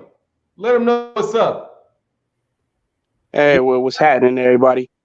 Man, you guys can find me at the Cali Enigma on YouTube, Instagram, Twitter, Facebook, and some of you on Snapchat. And just thanks for letting me come on, Fanon. Appreciate everybody on the panel. The brother Blood Boxing, the boxing historian, BFTB Boxing, a very, very, very intelligent brother, especially when it comes to this boxing shit. Very, very thorough investigator. I'm about to label him. He's the grave digger, but he's also the investigator. So that we got to call him the investigator. He's somebody you don't want to fuck with because he's going to investigate everything, and I mean everything. My brother KQKC Boxing, the singing OG. The brother who don't give a fuck about none of that shit, gonna tell you to your face, gonna laugh at you, why you making fun of you, and then he gonna let you know about how many motherfuckers that you really are. That's what I love about the brother. And Drew Titan, that's my brother right there, man. He got a show on tonight. Make sure you guys tune in. Make sure you guys tune in to Drew Titan show tonight. He'll have Layman B. Brewster on tonight. Appreciate that, brother. And once again, man, thank you for the lawyer. Fernanda Don, appreciate you for letting me come on and everybody in the chat room, man. Salute to everybody in the LBC. B1, Black First, I'm out. All right. Jay Lee said, this is better than some of the actual fights that I've seen in the past 6 months. Fill them graves up. Yes, sir. Time to Annie Up said, I enjoyed twisting the blade inside of Oscar. Yeah, man. Oscar De La Hoya, man. That dude is one of the wackest niggas, period. Drew Titan, did you wrap it up? Let them know how to get in contact with you. Yes. Yo, thank you once again for having me on Fanon, man. I am Drew Titan, Bronx on deck, man. Shout out to the entire LDBC. Yo, man, this show was lit, man. I mean, fuck church. This is where it's at, man. This is the gospel right here. You goddamn right. That's what's up. Yo, man, listen. Where else are you going to get blood boxing and BFTB and Fanon and Cali and KQ? Where you going to get this on one panel, man? Yo, listen, man. We are where it's at, man. This is the shit right here. What are you, crazy? You crazy? How many of y'all going to fucking go back and listen to this again? You heard, man? Come on, man. I'm just glad to be here, man. This is lit, man. Yo, man, you can find me on Instagram under the same name. You can find me right here on YouTube. I'm on OG Boxing Talk every Sunday. Tonight, I will have Relentless Layman Brewster on there, and he gonna drop some shit, man. I was talking to this brother behind the scenes. He gonna drop some shit. He gonna drop some shit today, man. It's gonna be crazy, man. Yo, thank all of you, man. Again, shout out to the entire LDBC. Shout out to Blood. Shout out to Cali. Shout out to KQKC, BFTB, my brother, and my big brother Fanon, man. Thank you guys so much. All day, any day, every day, man. BFTB Boxing. Any final thoughts? Anything? Oh, and also, yeah, I did get the super chat, man. Yeah, any final thoughts you'd like to share? And then you wrap up, because I gave everybody else, I split it up. I gave them a chance to say something and let them know where you are. So, man, you got anything you want to get off your chest? Nah, man, I'm a motherfucking killer, bro. That's just what I do. You know what I'm saying? And I love everybody. I love everybody I'm cool with. I love everybody on the panel. I mean, but the problem that I have is trying to tone myself back. So if I went above and beyond, I apologize to any of my brothers, but that's just how I am, bro. I'm just a fucking killer at all times. And I look forward to more debates with anybody and everybody. Uh, I deal on facts. I deal. My opinions are based on facts, and I'm with any and all smoke at any and all points in life. Other than that, everybody knows exactly where I'm at. Everybody, you already know what it is, man. You already know. Appreciate everybody for having me on. I appreciate the Don. Normally, I just sit back and just listen to the OGs, but you know, he wanted me on. He sent me a link to get me on, and after me crying about it and shit. So you know, I'm glad I'm on here with my OGs. I look up to everybody on this panel. Honestly, I 100% look up to everybody on here. But just know, with all the OGs that are on here, you guys run this thing right now. Y'all run it, and I'm catching up. And just know, eventually, it's the Tiafimo coming to this bitch. It's the takeover. I'm going to be up to speed. I'm going to be up with all of y'all, bro. I'm going to be up. I'm going to be able to be big with the big homie. I'm gonna have what Cali got. I'm gonna be up there with Blood. I'm gonna be up there with Fanon and KQ, bro. I'm catching up to y'all, bro. I'm catching up. I still look up to all of y'all. I research and I look at everything that y'all do. I emulate it. I respect every one of y'all, and I'm trying to catch up. I'm gonna be there soon. Appreciate you. All right, KQKC, actually, be at Blood Boxing. Hey man, yeah, man, it was a great show, man. Another great show. You know, I went into it, man. I came into a place to where I know that my way of thinking was in the minority over here, anyways. But anyways, it was a great discussion, and it was great to get with Fanon. Thanks a lot again, Fanon, too, for giving me the platform to speak on your platform, you know, sharing your platform with all of us. And Drew Titan, I'll be there tonight to listen to you talk with Brewster. I'm interested in that. The singing OG, got to hang out with him again, Cali Enigma and BFTB. So it's been a great show, man. I enjoyed the discussion. I don't think we got anywhere, though, with the discussion. I still feel the same way I felt coming in. But, you know, salute to everybody, man. It was a great discussion. Thank you all so much, okay? Oh, it didn't get more likes because I don't typically ask for likes, man. I don't remind people to like, man. But we got 400 people in the building still, man. Can we get the likes over 300? I know for sure we can get the likes over 300. I just always neglect to ask for likes because I'm in the middle of this conversation. But anyway, it is good what it is, man. Look, KQKC Boxing. Yes, sir. Only. Anything you want to get off your chest, man? Well, no, I just want to tell BFTV, you know, you there already, dude. You know, and you don't have to apologize for nothing you do. You know, you stand on what you say and what you do. That's about being a man. You know, hey, we all agree to motherfucking disagree. So stand on that shit. You know, keep it rolling. Shit, man, I want to be like you. Shit, that's how it is. And you're doing a damn good job. You know, I tell motherfuckers I ain't got time to argue. Go over there to BFTV. He'll gladly help you. For real. But hey, but I appreciate everybody on the panel. Cali, nigga, you my guy. You know, I like to mess with you. Just say motherfucker one more time for me, man. Motherfucker. I don't give a fuck. You know, I know I got a bad mouth, but you know, it just hit me. But anyway, I appreciate everybody. Blood, you always doing great work, man. And Drew, I want to check you out too tonight. I'm kind of interested in that interview, so I want to check that out too. But and Fanon, I thank you always. You know, you always, teaching me this and that. And I tell everybody that anyway. And, ain't no shame. Shit, I told you. Shit, I tell anybody any goddamn thing. I don't give a fuck. But anyway, BFTV, he's a good dude, right? And he fall right in line with all of it. I mean, this was a fire show. I mean, I've been seeing everybody saying that all in the chat. And that's a great job. That's a great job, Fanon, what you did today. So I just want to say that. And you can catch me Monday through Saturday. All right, 1:00 p.m. Central Time. And Saturday mornings at 10:30 a.m. Central Time. and Sunday mornings right here, OG Boxing Talk. And that's it. All right. Well, thank everybody for showing up. We'll be back next week. BFTB will definitely have a standing invite to come on every week if you'd like to. We will, we will lower the age requirements to, what are you, 22? So we'll do a one spot exception for the young men.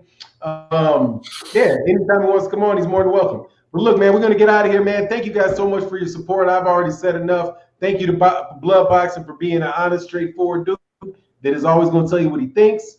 Because that's a big value, man. And BFTB, dude, hey, you just kind of hot, dog. You know what I mean? What kind of your ass?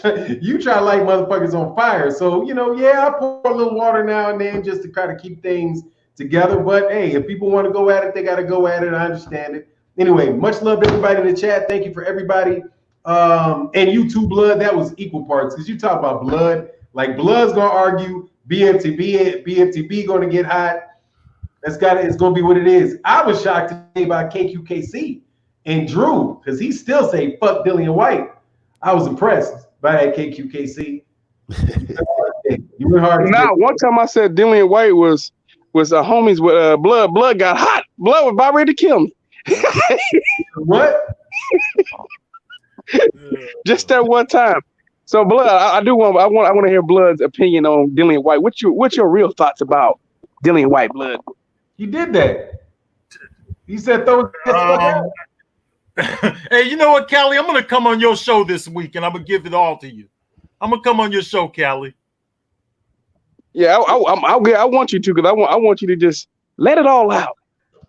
Yeah, about Dillian White, your thoughts. No problem. If you want to talk about Dillian White, I'll come to your morning show and we can talk about it.